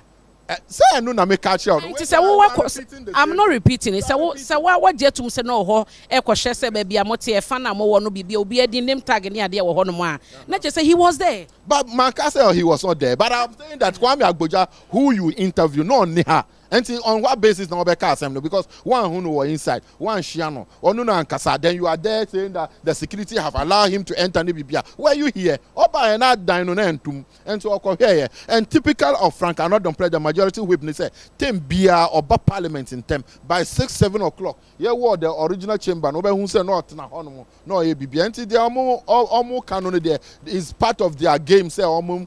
Causing fear and panic. Their games and Omuka said security is favoring MPP Nibibia. We are not here to fight. They said they are here to fight. We are not here to fight. We are majority. We have come to make sure that we are on the right side. We are not here to fight. Matabi Patrome Family Hawadaroma. Oh, you are ready to speak, may I say. But the kind of person, not person, Medima Habib say, Ora Gavin Sagboja, Emma, I say, now our legislation, with the military, Ebebaha saying, Emma Okasa by no any Shabia Sabateba, who military around. I say, military buyer. It's a for the military. The security arrangement is done by Parliament. Omonko Bisa Speaker, you said one Kasa Naoka say there was a letter. And a letter and say mumma the criterion the ebeshen uba hano one who gate hana secret first na ho na MPP for na odi share uba be hu say na ahane nyina uba be hu ahane nyina na omudi ye candidate mpo na omudi barriers na bibia na o ka say MPP na if there is any security presence here it is an arrangement of Parliament and your majority caucus na me da say ora Frank Adom pray me di can be some patcho be na ora chamber ni. How am I supposed to give you that an answer? Time I'm right chamber. Me bear jumantem. And I'm not compelled to give you time I'm right chamber anymore. Okay? Me bear jumo obi oni mu bia nim se me bantem. It's part of my arrangement. It's me right chamber be bar chamber hanmo no. Me do hand presence no. Na security for her. Me busa omo say, can I access the place? Masha wa hanmo. Security for go behind me and find out. So my American throw na media. They say yes. And I mean, I call me honorable Adom and your cuts now. Me to me time, but I entered. I know the young people in Ukraine, me rahon. Because I imagine I know as anything. I entered the parliament because the place was open. As my make Caribbean won't ye. Me busa must say, me buy a beer ho. They be a me bantam. Let me busa must met me raho. I met me raho. It's not like me fakukumu. We are when I question one. This is the all can me. Nothing. Anything I'm person me kasa no. Because as some all can 77 period. Say nyansa bi enim. Na mo kasa ye the military for abahan mo. Why the head of this institution? And you speak of parliament. It is all bana military ni police for why na yeso blame. And yes speaker na yeso blame no. It is omu ni mo bi omu person mo do mo point accusing fingers. They should point the accusing fingers at their speaker. Omo speaker na yeso mo do accusing fingers pointing. And and yeah, the military for Baha. Let me na me banti the military for be hu mo National Dog Academy, Ghana Military Police no. Munya we muni hu amane bia. Chief with me military, me adwuma military. Me can't ask in government. Yeah, no, but I'm not part of government. I am chief whip, I am not part of government. Okay. It is a military abahan mo. Mesremo free ha anamo free ha ko speaker office and wasa munyina munim ho. Munko busa munfa yi kase munfa nko tua speaker no munbusa no. Say ban say na was say soldier for abegu hanum. The speaker should be answerable to that question. Me ade ya me won say ya ba hanum onim say de bia me bantam. Me ba ye bi ho me busa metime wura mo say metime wura ho. Na ba kwa tena say aboni be ne maye. Oh, in Kugu Cassia, Banon, and Sabi Pedria say, far for a so die or Muhudio. Sadie way, there's no point in coming to say so be the military for about be say Abahanum. Me challenge him as a respected media house. Mumbusa Masha. Ono no in charge of security in parliament. No Mumbusa say. One, why na the military baha? Two, another pre baha money honorable Adom ye baha no. Ye busa omo anase ye force your way into the chamber. These are very important questions you ask. And mume inja Ghana for any abre epe any daso. So mo campaign out to nsumu na enko yi am mo fa for his answer we hu. Me dear, today I will enter and I will sit on my seat. Regardless, I will sit on my seat. So no so better me miss Akunya. So you in better. Your capacity as. Do I have to tell you? Yes. Me person me do I have to tell you? You should know. And I'm just me person me because said me the speaker and come on near the editor Jano El Candia not asat now no. Look at 135 seats on Badwam. No. Do you respect the Supreme Court? I do. You respect the Supreme Court? Yes. Are you aware of the recent decision by the Supreme Court? May I patoya machine knows? Chine no an yakano. Mrs. Awu Supreme Court now we boni need the mass separation of powers. Say Supreme Court per our laws no. Omo na interpret the constitution. No mo ka say. Asema speaker let to dwane. Sabi producer. Tu nko twi be actually. Na o say busa me say be a minority and as a majority and kwan bi so no as a Supreme Court kan either say won tiase and as on your monya the entia me bi sound say be a chichira bo na ho na ye gya no speaker and a man announcement no some say ruling into communicate with parliament say we declare wadaroma patro de mamelande 4 seats Adam Pine aye vacant senesa dia na malusu 3 seats e wo hono enti etoji say speaker nsabe kan krata na waka no wasan betu din parliament say Supreme Court nkata ne saka into until then no de dodo na anti asemu no moye minority o ka say dodo na anti asemu ame no onya adwene because sa court ba time na and no ka say Yewra John Mahama ewini and de no mu bohire no mo hyefufuo court kroya is the same judiciary Yewra to force and some for no ka say wodi bemono no mu bo o say na the court akasa wo so wuntie between the two decisions are there speaker kan any recent in someone speaker Supreme Court dey to dwane they are in recent and your Supreme Court so why do you tell me so I should go back and making reference to Asema's but I was also speaker be to deal with you Hosan Saka krata na na hu the court. I respect the court. Entina na me match asha me kina me kwakotira makunya so. I will not wait. But we know that he's not going to do anything different from what the court has asked him to do. If he does, he'll be in contempt of the Supreme Court. And we are ready for that. Then this is also say many Yewra Bojadi edin komo no kwan bia so omo the majority side. Ora another person or the majority side. Usu said the bekoso dan. The bekoso. Yeah, the bekoso. The bekoso. The bekoso. Me pese me hu the bekoso. Me the bekoso. Maybe the bekotira makonya so. Maybe bekotira makonya so. And I have not offended any law in this country. Say speaker na amfa emran to baby edra. No one tears say oh yeah if I say a lawmaking body, legislature, and there's a judiciary do have the fundamental mandate so number interpreting constitution. So judiciary interpreting constitution not as a respected lawyer and the Speaker of Parliament also own tia Ghana for her.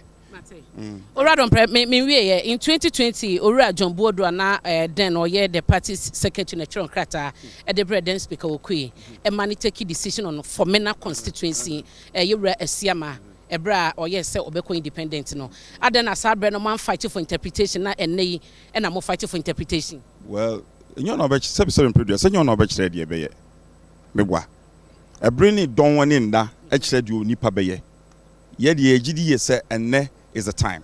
And it's not Speaker Okwenkwa. Yeah. Various speakers have made various pronouncements. Sure. We think that this substantive case are called, not just the ex-party case, there's a substantive case are called seeking for interpretation. And that interpretation will put to rest any interpretation done by the speaker. This time it's going to be done by the judiciary. Why now? That is what you perceive. Why now? Because Supreme Court and because you've lost the receipts. We've not lost receipt. I want you to retract that. We have not lost receipt. Please retract that. You see, when you keep saying this, I'll conclude that you are biased in your question, your line of questioning, because I've told you. So there is a recent ruling by the Supreme Court. The recent ruling is that there be a speaker kind ain't me nyejuma. You are still making reference say you lose 3 seats. And no, that's and there's all NDC journalists now. I mean, if I may find out, because my catch was the Supreme Court ruling. Supreme Court's ruling is recent. It is if you are making reference to Speaker Diana also still can say you lose 3 seats, disregarding the ruling, the recent ruling. Emphasis my recent ruling of Supreme Court there. Like when be soon be now shatter be water Diana say minim. Mama na sepenya otene kan ora Frank Adom pre Habib mpacho person kan bibi mpacho maneka say meeting NDC for no more. Kwame Agboja is accusing that the majority chief whip was here early. If they were not here early, how would they know that he was here early? Now make the person mean cousin say almost say na Honorable Frank Adom pre by hand them and into no room inside no. So almost so by hand them who say no hand them and then check 4 waha. On the other side, on me 20 were honorable. Tama who can say now another prayer were honorable because we started interviewing around 6, less than 7 a.m. No more respected BBA, no more so with a plan of invading the chamber. I don't know more about 20 of them no more. So about Remona. Now I don't know can say or more 20 were ho. 4 were ho. So more bahantem. I don't know who say another prayer were inside. But Obantama will remwana. Ora Habib na Otenekano na many empenyufo mienu ewo Edom MPP Amanyoko no efa Ora Frank Adom pre ono the majority say no. Ya na bano majority na but ono any penyen no edin komo na edia mejeso ene abena pokua when near ye wo ha say etwen Yada se papa panti parliament de akoso ho na abna pokua ahwene de ebre ye no ti asen when de besie bia ne de beba hu se MPP achitafo ma no eno so omo ahyehyehye o ma hyenso de ekoho ni nyina so ye de bebro na ya ba studio ene ye bnada Faith Homeopathic Hospital and a clinic for abaye ba behwe apomudi mu nsam ye wo ye bia so oni apomudi antumenye Tunshia Faith for Hasia, near to so Dr. Ponsawaha and Dr. Boatin. And I'll pay him watching. Yeah, Yame and no Bible. So Peninsula, Yame Adom. I mean, Shamapa, and you may, and I'll pay a candy. Is there Viana Mishra and I'll pay so wife? That's it. Mishra said the wedding candy at Tujano, a Faith Homeopathic Clinic, Yame Adom, you share. Adansia eba ya hye ho no mo ene niema nyame adaroma ye nam so sankrofo yare aya na ye ni so bebre na sister fi adan de nyina na ye ka se ya pomuden no aya na ejina ye ni padasani ye lifestyle so niema ye niema ye die eno ana kofa wo how bebre most at times e de bre ni pedua no it will share most of the diseases na the risk factors no lifestyle one of the risk factors aya na ye kan ho asem na eno na Faith Homeopathic Clinic da bia ye nya opportunity sen ya ye pese ye tu enipa nyina afo ana wona wo hwe nyina afo efa niema ye ya ede wo haw ana se ede problem eba ya pomuden ho ensemu na ene no ye pese ye hwe bibi kakra efa cardiovascular diseases niema ekofa akoma yare ene intini a moja ne famu no yare a ede ebamu no na yekase cardiovascular diseases nyare wa eba akoma no ene sedem di kankan intini a moja efamu no esi no kwan na de yare eba na cardiovascular disease ye wo mu ahodo bebre na de ene me pese ye ka ho asem kakra heart attack impempi no yetumi etise obi enya heart attack ana se na koma no ekoye faso ye adwuma no entumi enye na adwuma yie na sa heart attack no sometimes no aya moja eko akoma no eho no se moja no entumi enko papa eno ana ekofa sa akoma yare ya ye friend heart attack etumi ede eba na moja na ewo musa akoma no ne pompi moja ede koma nipadua no akwa ne nyina enso akoma ne nso hia moja ewo se eno nso no etumi boama ne muscles ne ade no etumi di ye adwuma yie se moja na eflow nipadua ni mu no e contain oxygen ye nipadua no home a ye home papa na ewo mu no eno ede koma nipadua ne cells ne tissues no ma ne tumi enya ahode ye adwuma afi e contain nutrients eno nso eye enuane a ye di no enuane no ewo mu na etwe komoja ni mu no eno na moja ne de koma nipadua na kwa nti akoma no eye nipadua na kwa no ehia saa moja ya ewo se eno nso tumi ede ye n'adwuma na entina ede saa moja koma akoma na ankasa no eye coronary arteries a eno no ede blood ema o heart no na bibi besi saa entini mu kwan a eno ana obo se na moja no entumi enko akoma nim na ekofa insunsanso ede abro obi beka se bibi ene de bibi ti se srade fats ene ade a yedi ene last time na menu akofi ka se onam abonte so be anajo be 12 ohun se obi aka bankum bebre enso nipa ya na ebedi ama asa at 12 o'clock ukodi sa aduane we na abede na digestion atumi aye adwuma ubohun se obi sebe a confirm ne akokonam ne ade anajo be se yi na owe na ne bia esi ne nchen saa nyema ya odi ma nipadua ni nyina no dedi kan na alcohol harden blood vessels no so atherosclerosis afi fat awudi no eno nso block blood vessels no ama blood no into flow well enti no eba saa na ubo se moje wo se o heart muscles no into me enko na ede saa heart attack etumi ede ebrel afi obi wo hono mo a some of the risk factors no obi wa ne fie ebia wo hu se nkrofo tanya heart attack saa ni pakro no wo se wo hwe wo lifestyle ye ana pimpi no so tu ana mo check up because the probability say wo so betumi anya bi no high afi wona wo ye overweight ana se obesity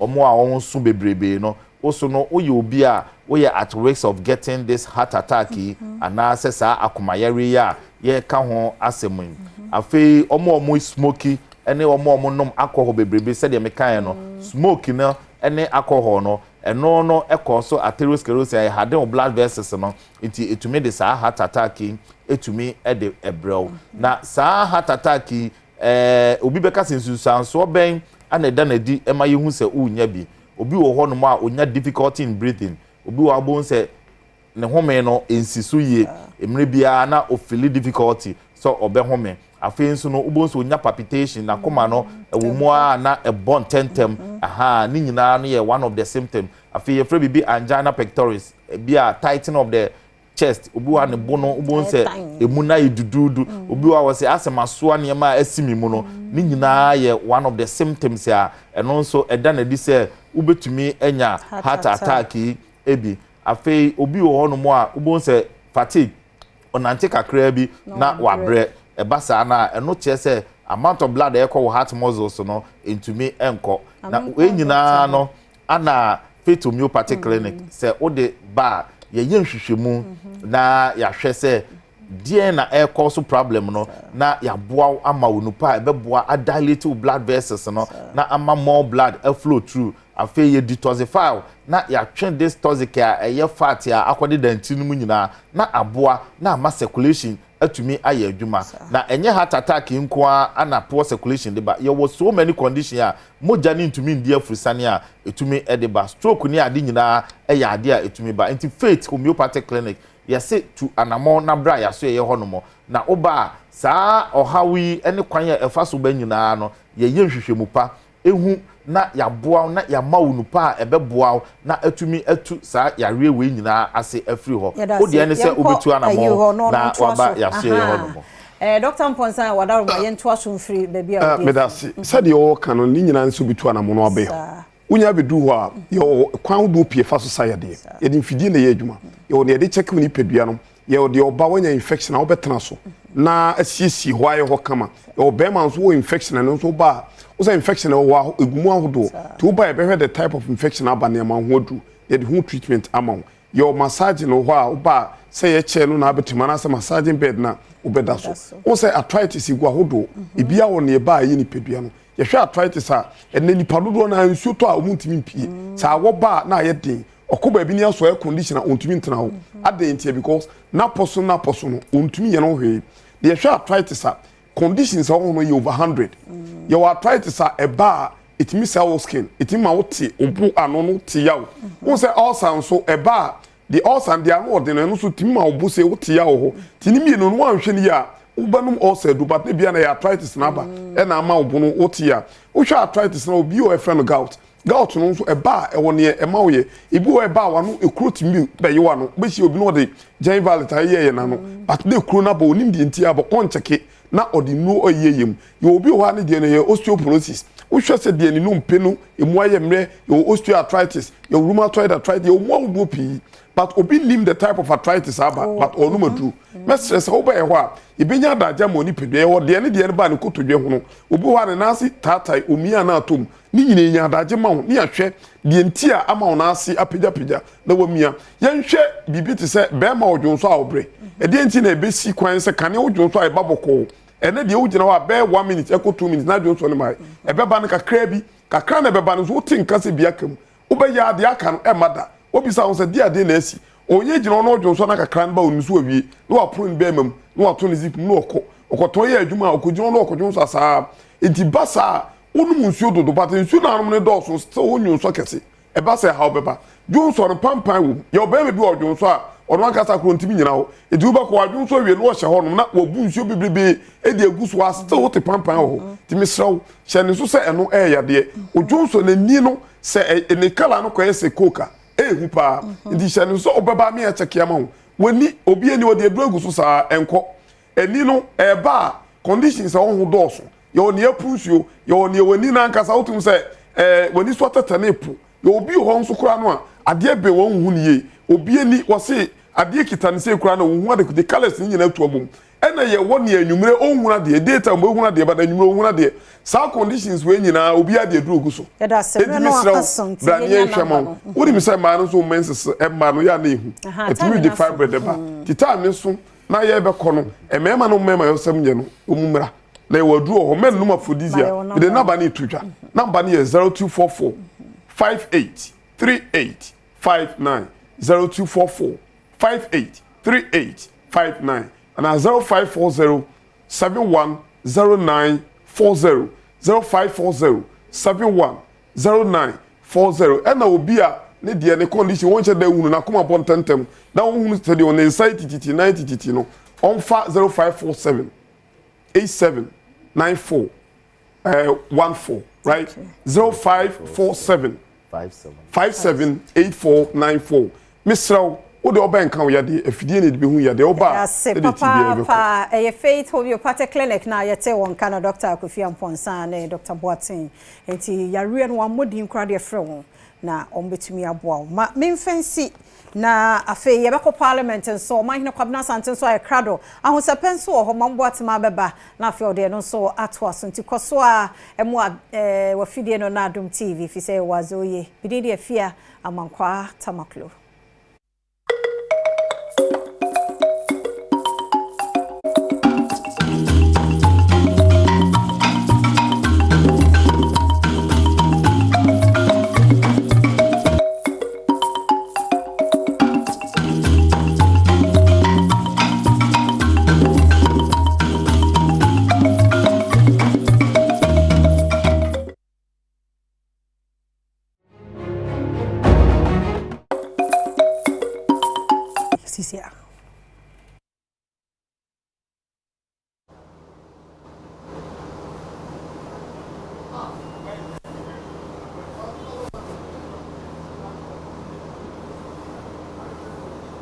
Let me collect my tag.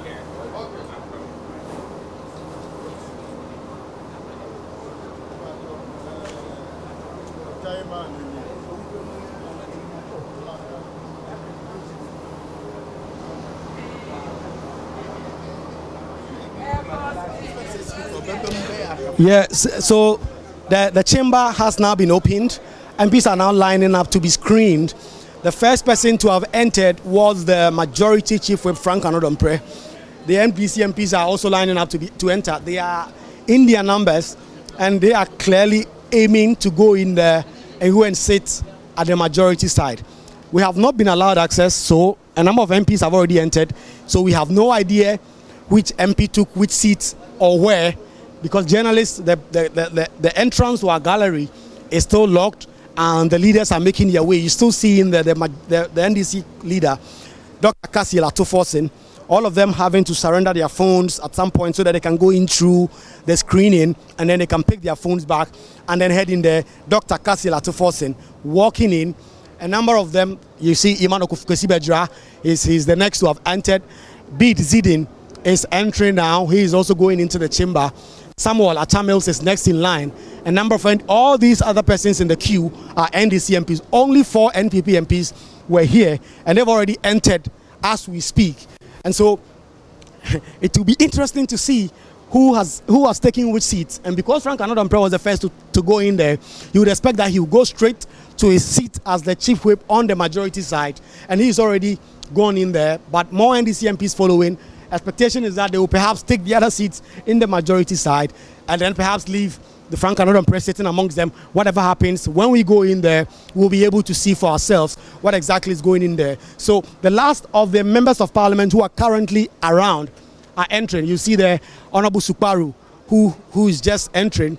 Then the MP for Kpone Katamanso also about to go. Then Bismarck Nyakote MP also going in there. A lot more, about five NDC MPs, the last in the queue who are going in there. Journalists have still not been allowed to go in there, so we can't see what exactly is happening in the chamber and which seats, which chairs, which area has been taken over by the sides of parliament, and we'll be trying to get some access as to what exactly is happening there. The last of the NDC MPs now going in. The last NDC MP is now entering, and the rest of the other persons who are going in there are staff. And then other persons will see whether journalists will now be allowed to go in there, and then we'll see the situation with the situation and see whether they will allow journalists to go in there with their cameras. This is the entrance for our camera. This is the entrance that our camera has been using since. In fact, I can confirm to you that the NDC MPs have taken the majority side. I see Peter Lanchini Tobu sitting right here across where I can see from the chamber, and that is where NPP MPs have been sitting. That is the majority side of the house.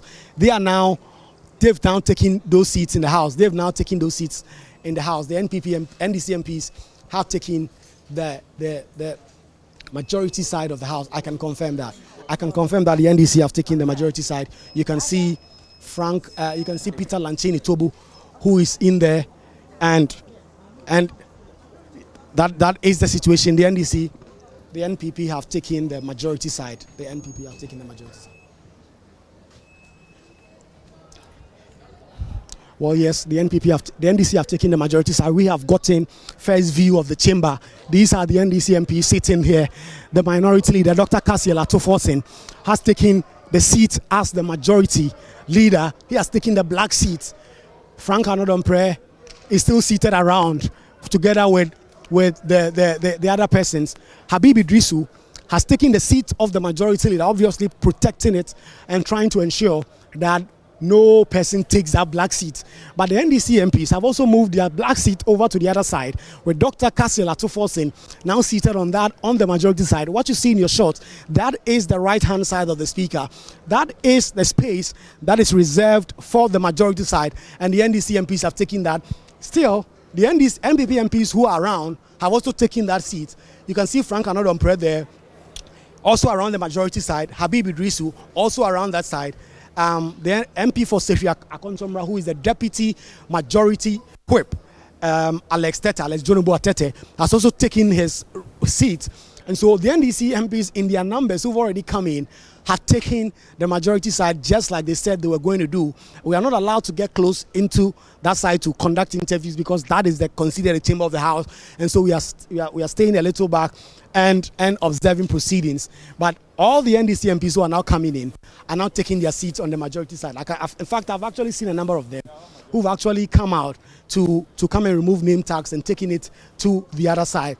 But just like we expected, the NDC MPs who've insisted that they are the majority in parliament have gone in there to take the majority side. This is the second time within the 8th parliament that something of this sort has happened. You will recall when parliament was about to be sworn in on the midnight of the 7th of January, the NDC, who insisted that they had won the majority of seats and the NPP was seeking to take that away from them, took the majority side. That time around, it was within the chamber of parliament, itself,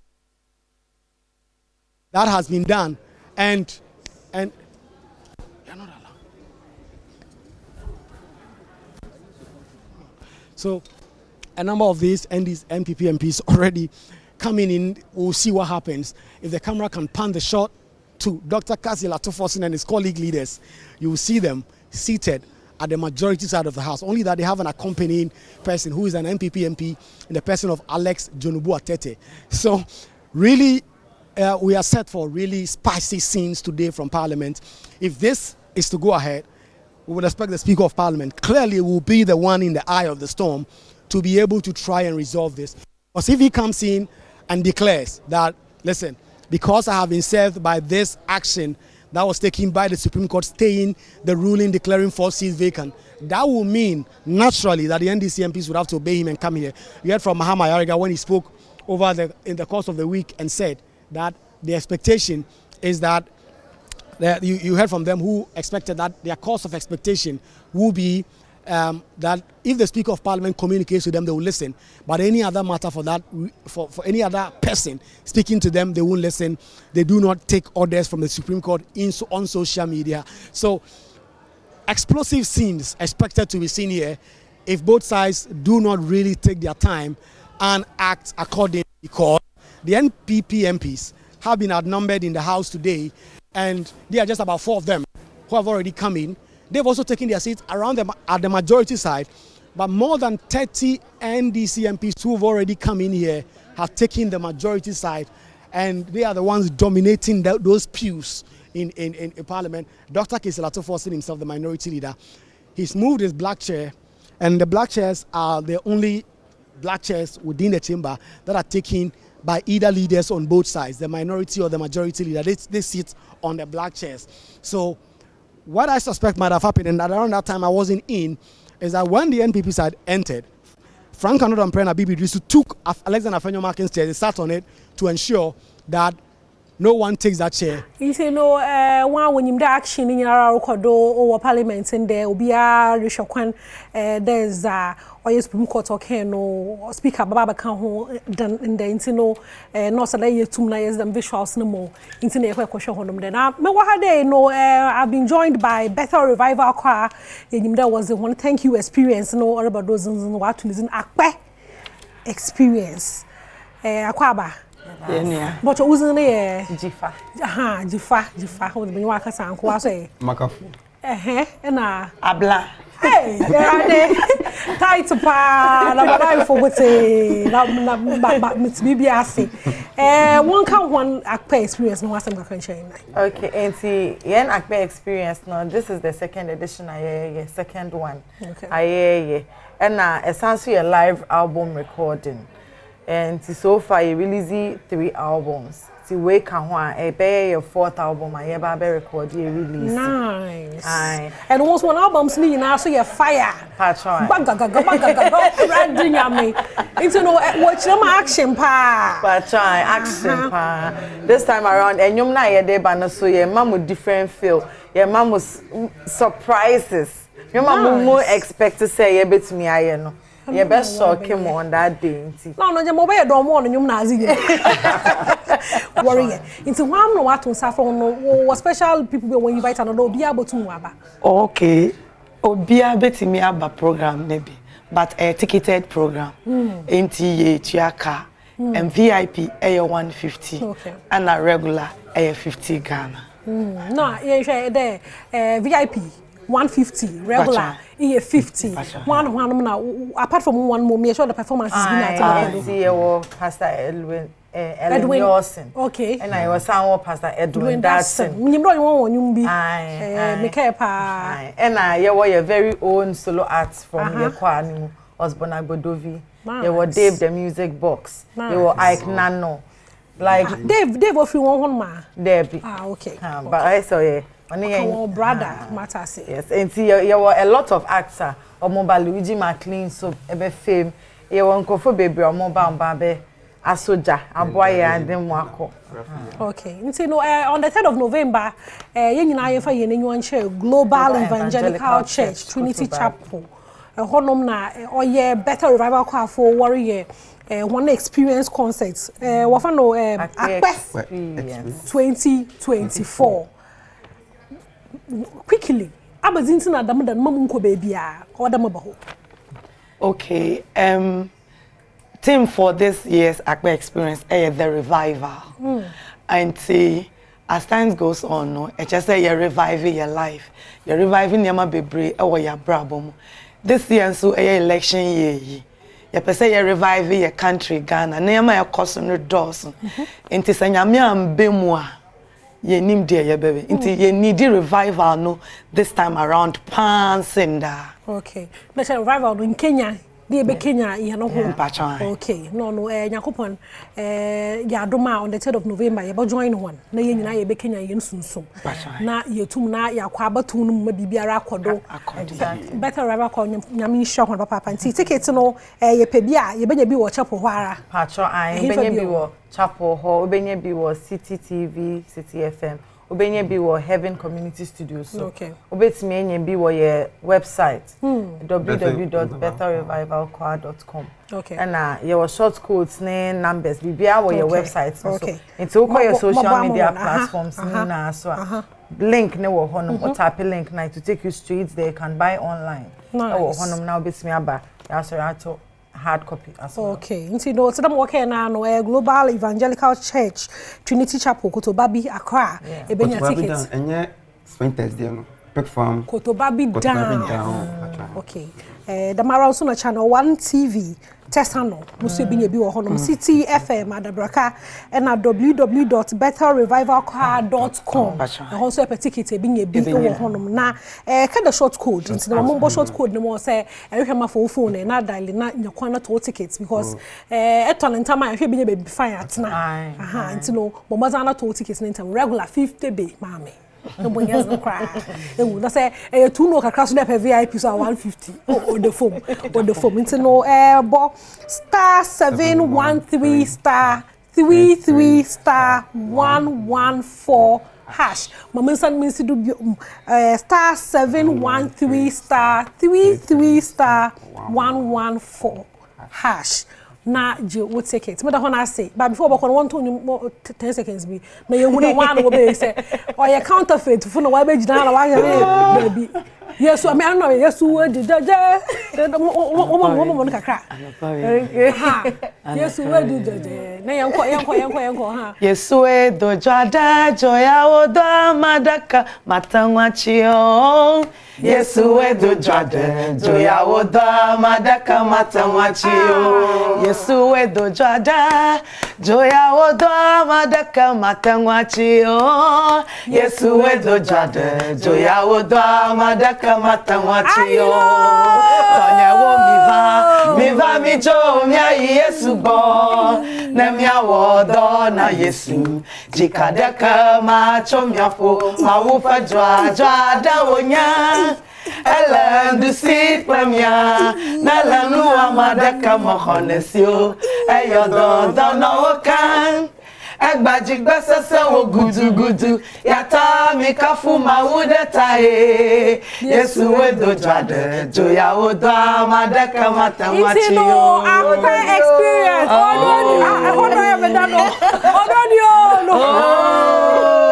aha better revival choir for the mission one papa na pay we be Kenya here in the car into no morosordo ma call me one video be bejawa morosordo Michael the revival better revival choir for Akpe experience or Global Evangelical Church Trinity Kotobabi down but moza na kakaji wo tickets na tum na kaka won ho damadan 3rd of November aye okay it's macro one yes we dey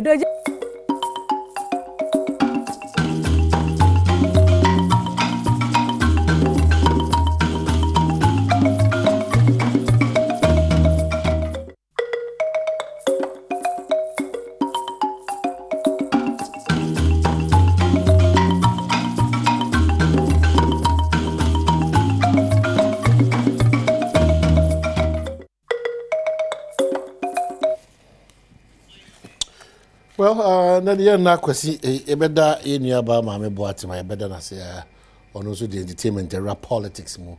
What is say oni enua ma na enua be ma ba ko. Omo ebeto dwom kan de nti omo anum se emuna no nkomodi ni ma na ode ye kom ra hye bedwam na ye kohwe de e koso on megiri se Yedika Kyle said this is your election headquarters Kokromoti Power ya catch on your ma about to as we count down ye beti me de abroad nti hon popo ye kra no eni but the most important thing is that enne wo ye mra hye bedwam no menyi ni se nyoma ya sha ase yi chiro ewo ye bedwam dwumadie so no ana multimedia platforms so no bibia obeti me aka say you want to say you are a proud Ghanaian yenim se mra hye bedwam for the nka the best thing to do is to ensure say one be ball mine no bra by way of yeshemra emra betimi o mine punto ne kanko ama bietime dimu na wi peyo the country gradually your center de bia da maka is becoming something else and it's very important that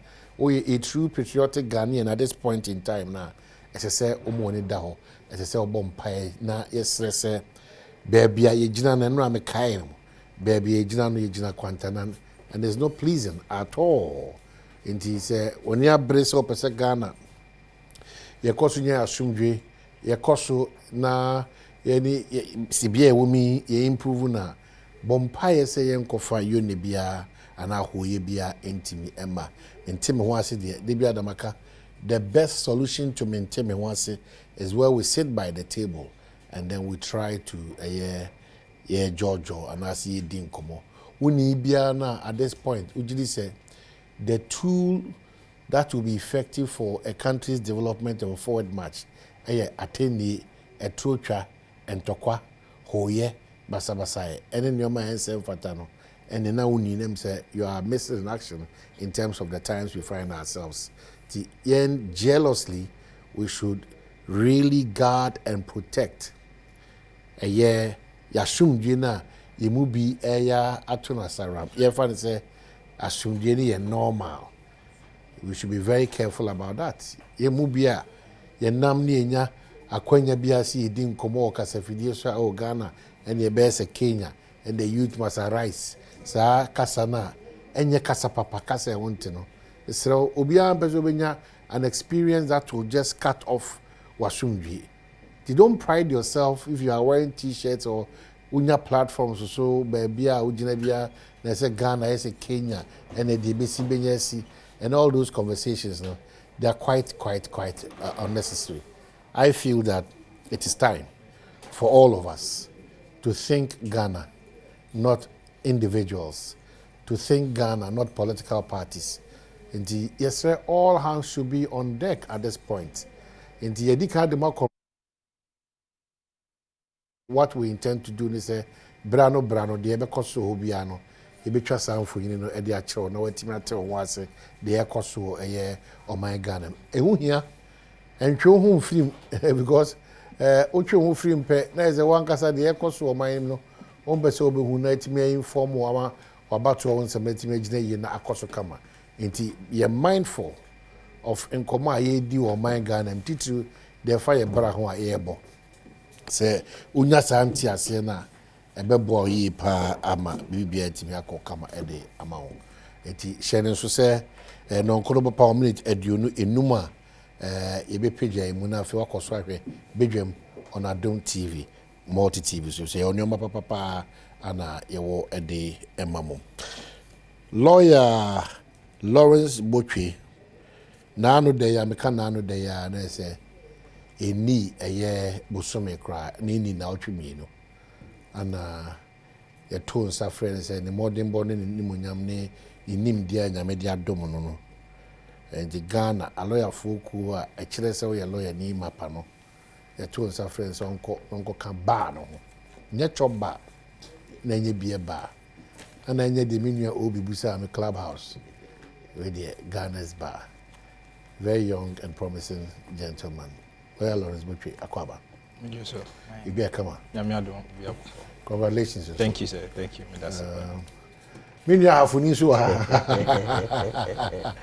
Watch this space. On says Alaji Colinda, the money, and Kopokumus or more qua. Omugusu titi, a seeding Kajamu in Agusu titi, into titi, and paying for me about the common. Miakasamina Bema one say, for this year, I'm so proud of you. Now, would you be a cook room there? Oh, my God. BBI come on. I see.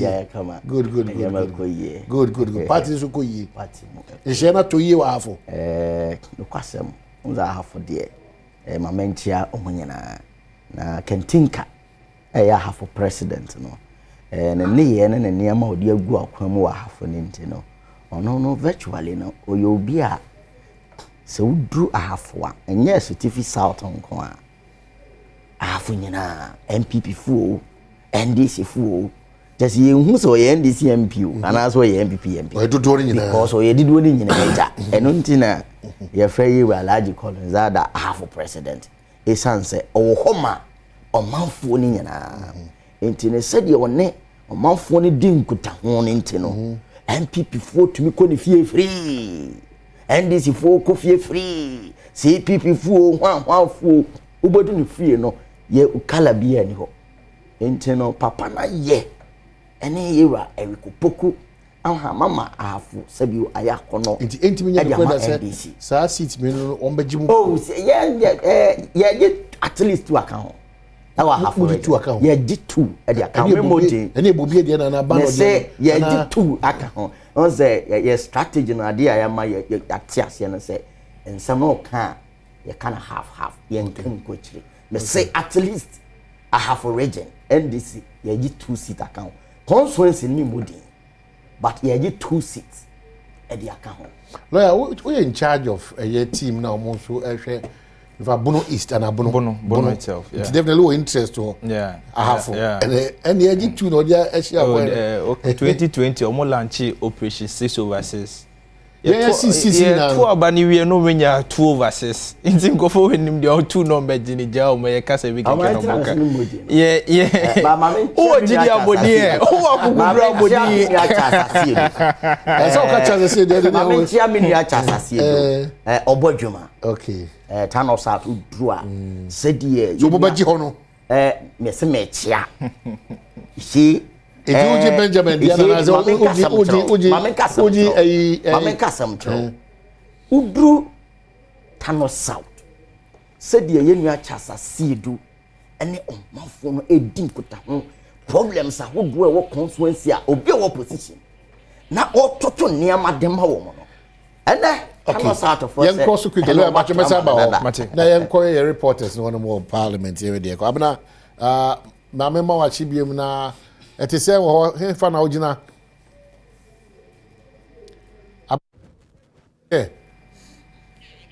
okay so you better back up now ready pe be coin come lo entina meka ti age 2 I say the 2 ka out of 2 no more no ti 6 na be o mekwa kwa 4-2 the minimum other regions is a Bono is the minimum the plan or there last week na mo half a region in fact omo 2 nekito omo sisi ani ya Jeffrey omo say entino oh yeah Jeffrey omo say clearly you see ehun panic entina voters register omode ntokwa ne menteme ho ase ne tututu ba ho no ba ye de resolute campaign at that form ye house to house your candidate no mudi no mo na so no bo Kopoku me aminim say we started trying handing over no to nim say seat oh seat ne okay so yanko parliament and lawyer but you better back to see her abna so my baby a obuto bia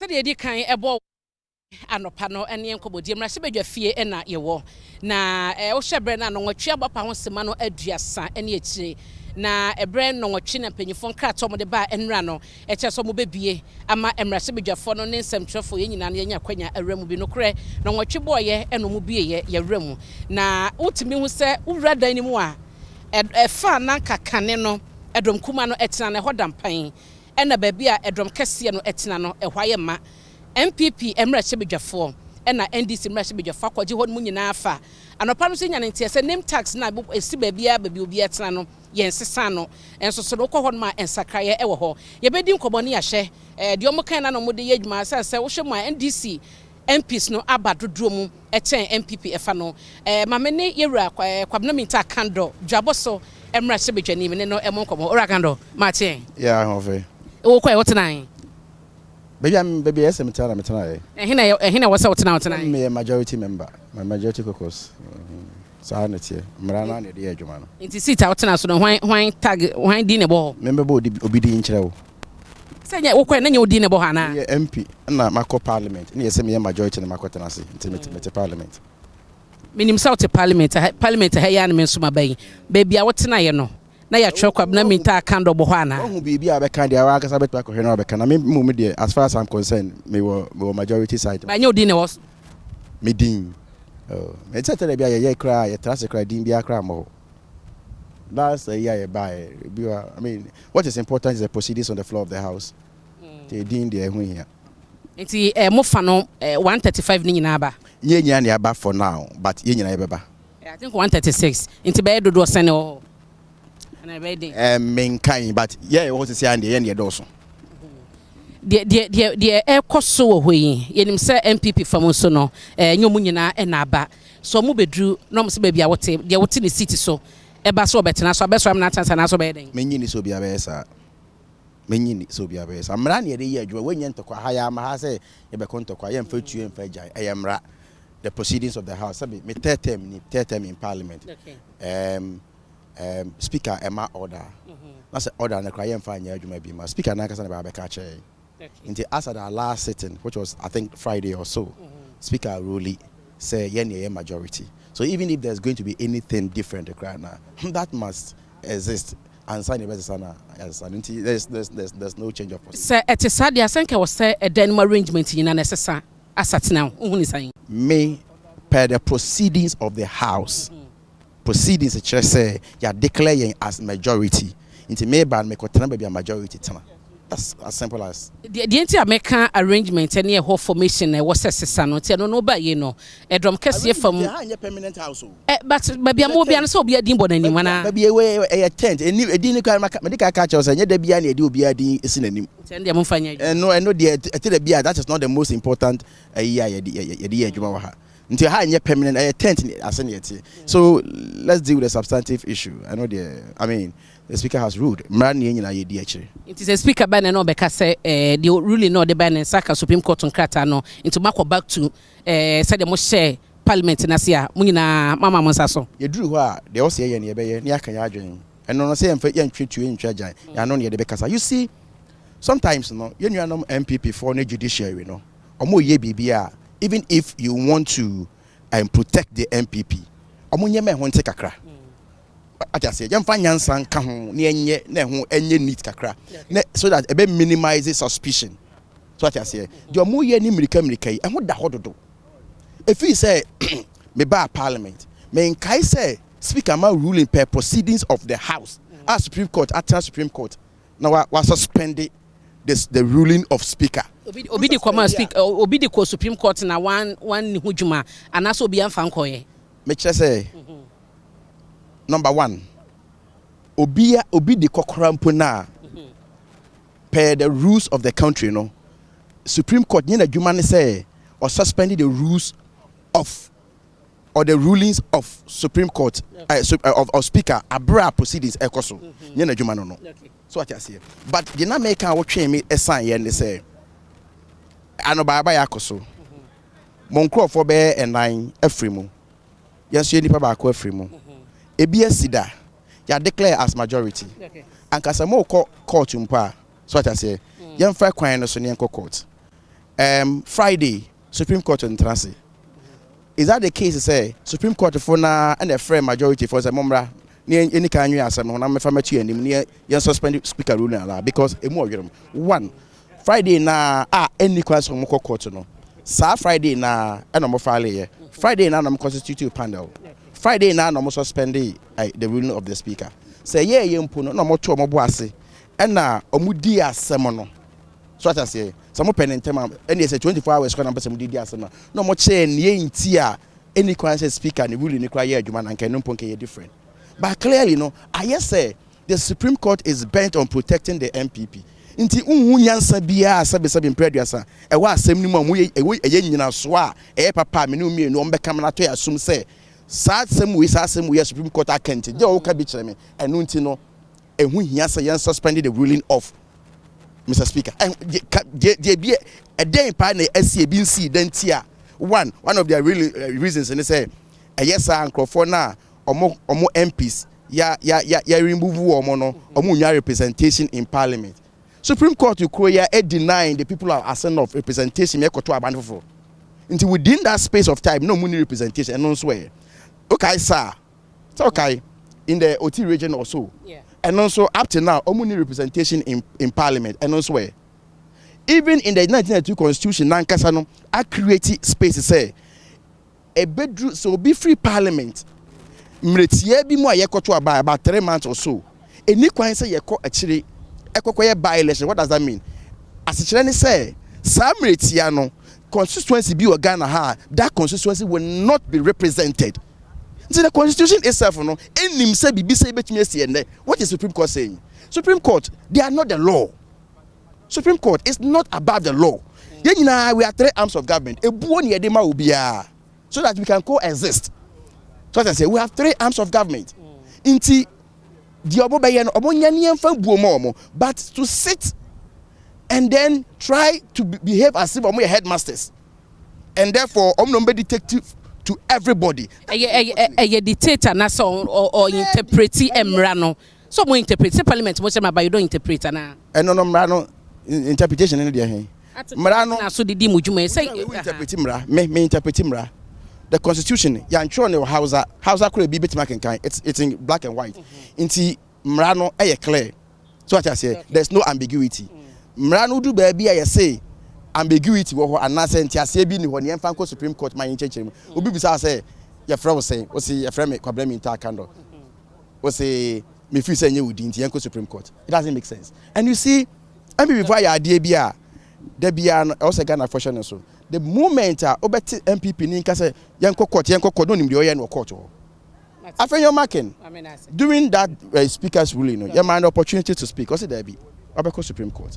He knows what he was going to do in Supreme Court. And for me, my real war for this country, and they say, Nanka minim say Supreme Court for no, e for ye nyina. Nanka dinya. Ya de nyina atwa eni akohia omo sabe asem kra ye ka sese yi e na omo to omo boas na mo hwehwem na omo de agiraye bi kra betu dwa anka e bia ye nyina de nyansa be de achi na so de omo ka no e no kre ana enya no kre but from the way omo suban omo de na dia mre kra ni kwa so omo tenase omo akotena asem ne kra wonya ni ye wodi kan kra bu asem na abra wonya ni asem no wo bu asem abra wonya asem no so ye de yeah, call parliament, call Yajuma, me a majority member to share me and one friend, sir. Why? Bye bye.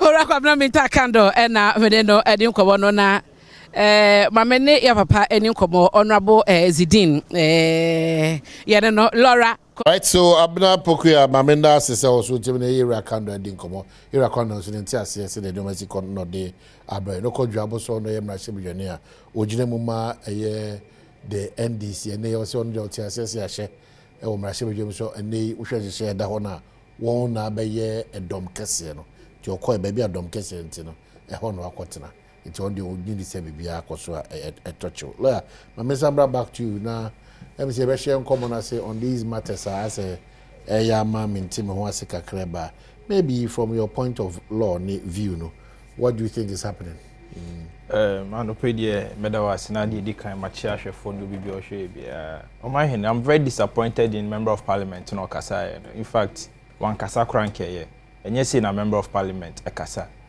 and I believe say nimba ene ne yire etifie hwe omo papa omo they bow their heads down in shame because journalists need be a very important question say baby akotena no di na wo ho o say parliament dey baby dey hia ne say proceedings ekoso if the enhance proceedings ekoso dey anya kwotena wakonya so e say enta fedin enya no o man enya no kre enya relevant if you go to parliament if you go to parliament dey bia obi a name tag bo na konya ho in fact the journalist asked there say akonya na kwotena so no di na wo ho o say me na me mebo obi di nkyere o and he went ahead to say that I create tent as na yete inti onim say the standing orders of parliament be a parliament be convene bia or hot better than the president of parliament I'm even surprised. Just say, as a whole member of parliament, you should stand for the law, no.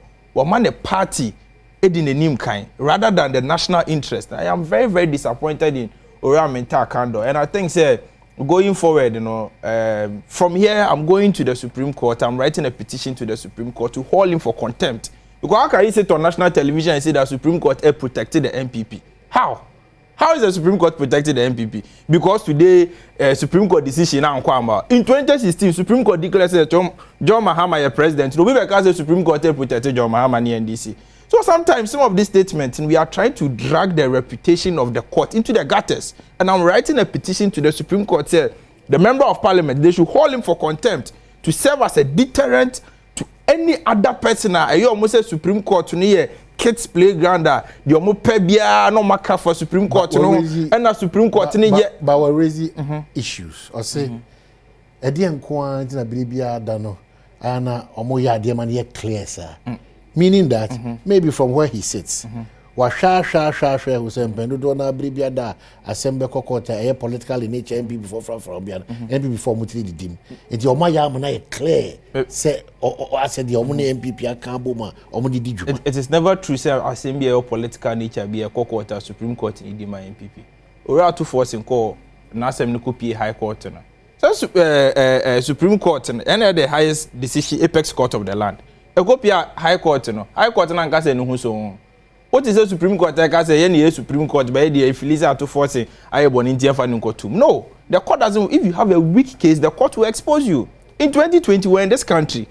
Then this is for Becatcher say, "Oh, my winning election." Oh, my, you remember it was covered on this very media house. Because also your winning election, almost supporters and street in the Sunko Jomini. A court and a court in the almost say. Evidence and answer the figures at Chelsea winning elections anyway. They couldn't provide it.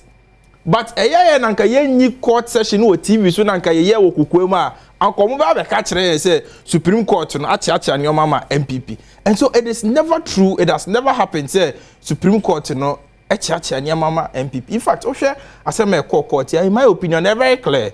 Because Speaker Babin, under no authority, or share even the legislative history and the constitutional history.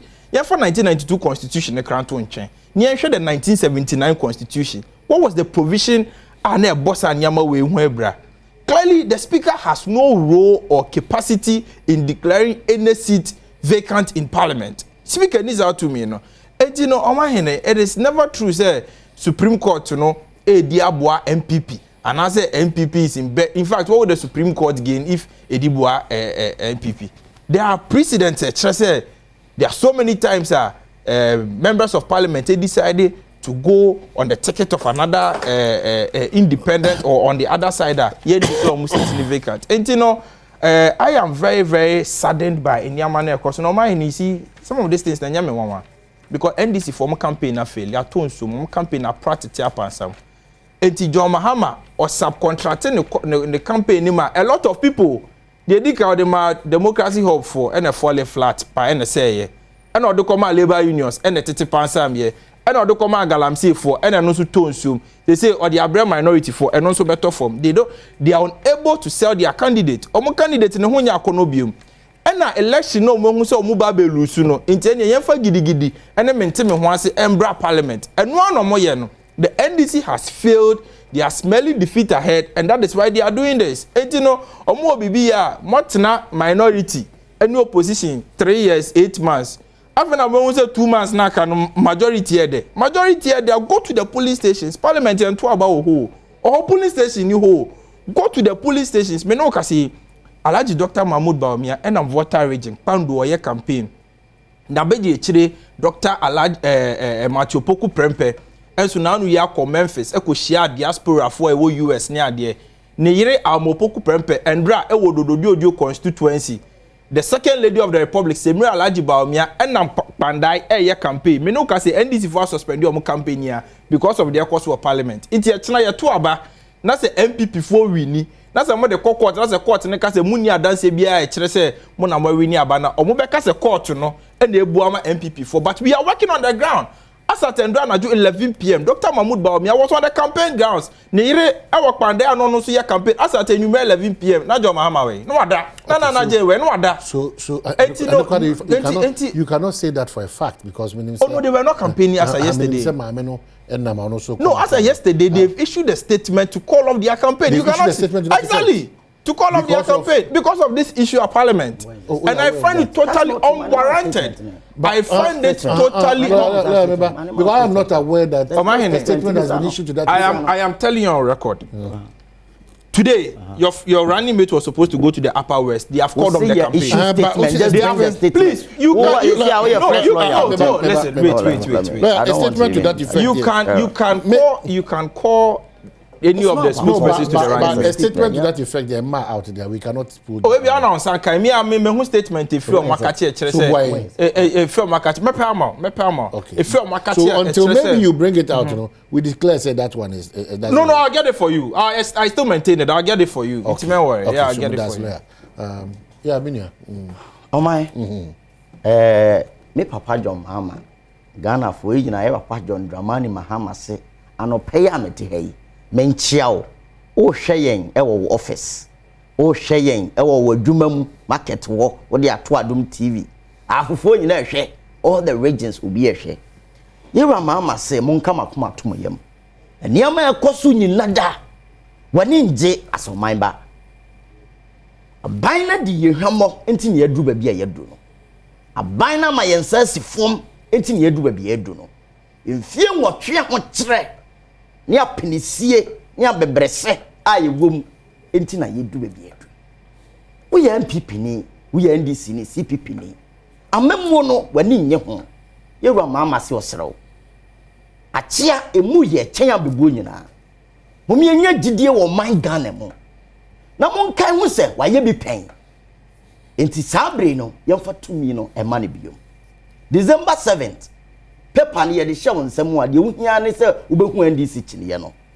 ne won se yira mama da number 8 no ato aba no e ba sa ye nyina ye betimi asesa niema ekoso a ye ne nye ho a menuen ababunu kama na afi de odane niema ne butu amenchia oman a obo adwuma hene oman hene obo adwuma nya menchira na meko masem so no ehia sem bia ehia me ba me se me ba me betu anim de oya de mo ye hwehwe mu because this year akabe so me enubu so mi numpo ye koto aba one of the key areas here is police service so ye can operations very key when you say nansen ya power deputy IGP in charge of operations oh my many obi ko share 2 weeks our platform so mani kan say bi o kan na ma anya ni intimi ye say me kwa koye investigation and am bowra posture so ye many officers go ni be komo oh my sa position na ye de ma tetanyo say white elephant position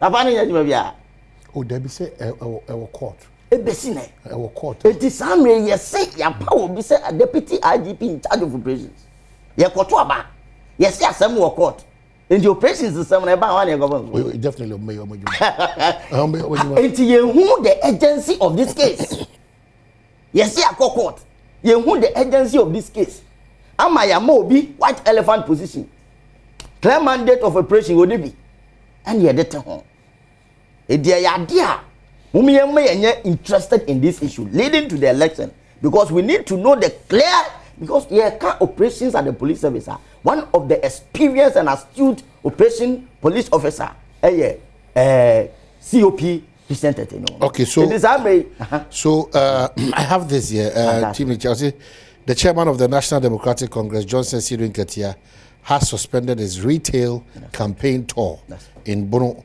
region due to recent developments in Parliament. The NDC national chairman made the announcement during a community engagement in Banda Ahinkro within the Banda constituency, and I quote him, "We cannot ignore the critical issues unfolding in Parliament. Our focus must shift to addressing these pressing matters." Okay. So there's a hold. No. Me,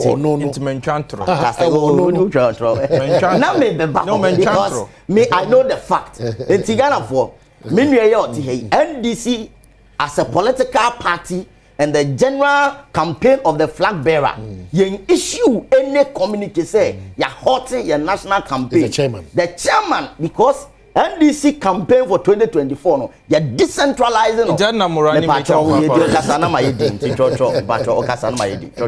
Interjection from you. We control. We are setting the record straight. NDC campaign for 2024, you're decentralizing. Every wing of the party. A separate campaign. Every structure of the party, a campaign. It will be called flag bearer office, a campaign. Running mate office, a campaign. National chairman office, a campaign. We will call secretariat, obi a women wing, a youth wing, a national organizer wing, a national communication wing, a parliament. As a body, no so almost so young with you. Until your segment, you know, beaten and what's your room. And that Ghana near wash me and no pay. What is it, Cromwell? Campaign, what a home campaign, NDC campaign. And this political party, you so mukram message 24-hour economy policy, NDC. And you know, yeah, cast a campaign, many and some no, I would do ransom. A young chairman. And on segment of campaign now, oh, yeah, no. And we'll put statements and not all bono to. And I deal with development way by Chairman ain't any packet because me when it comes to parliamentary affairs, the parliament, our caucus in parliament work in tandem with the party structure. It is a critical issue, but say we need a national figure to liaise with our caucus in parliament near certain issues. And your national chairman issues our statement say he need to come and resolve the issue with our caucus. It doesn't mean say our entire campaign no hiding. Mr. Nancy your boss say we a fresh lawyer. Young fan of and ya dia ho. Say ye can you see on. E ya na ye de ebu eto sa title no say lawyer. Nti kasa wo mo hwe wo nim say oh we de o lawyer o kan kure. And is oh can I watch ya? Ye di mo na be dan mu no akwa e de bia Supreme Court judge and I said judge. No, this is a personal attack. It is no, this is a personal attack. No, this is a personal attack. No, you can respond, but you are attacking my personality. No, you can make your statement, but I will not allow you to attack me. No, what you yes you say. And what you yes again all corner chairman. Ne kasa ye issue ni ba. On make sure say he's speaking to and you're not bad advice me kawase. Yes, I mean what can some ya nya ne sa etra bi ye be sa betra ne kasa say ya. And no na me do hayo. Ghana for asema da ponso. Ye mu say edi enti ane ya du hase. Enkoma na ye die no the pacho. Se wo share MPP lens a yitu. Wo share NDC lens a yitu. Akwasi mensa meti ha no me wom sam ye NDC but ensam na me be ka no no kure any o minor interest inti entina de bia me bana se me kasa na me ka the preamble of the constitution eya na ho ya me papa o say in the name of the Almighty God we the people of Ghana we in exercise of our natural and inalienable right to establish a framework of government which shall secure for ourselves and posterity the blessings of liberty, equality of opportunity, and prosperity in a spirit of friendship and peace with all peoples of the world. In solemn declaration and affirmation of our commitment to freedom, justice, probity, and accountability, the principle that all powers of government spring from the sovereign will of the people. The principle of universal adult suffrage, the rule of law, the protection and preservation of fundamental human rights and freedom, unity and stability for our nation, do hereby adopt, enact, and give to ourselves this constitution.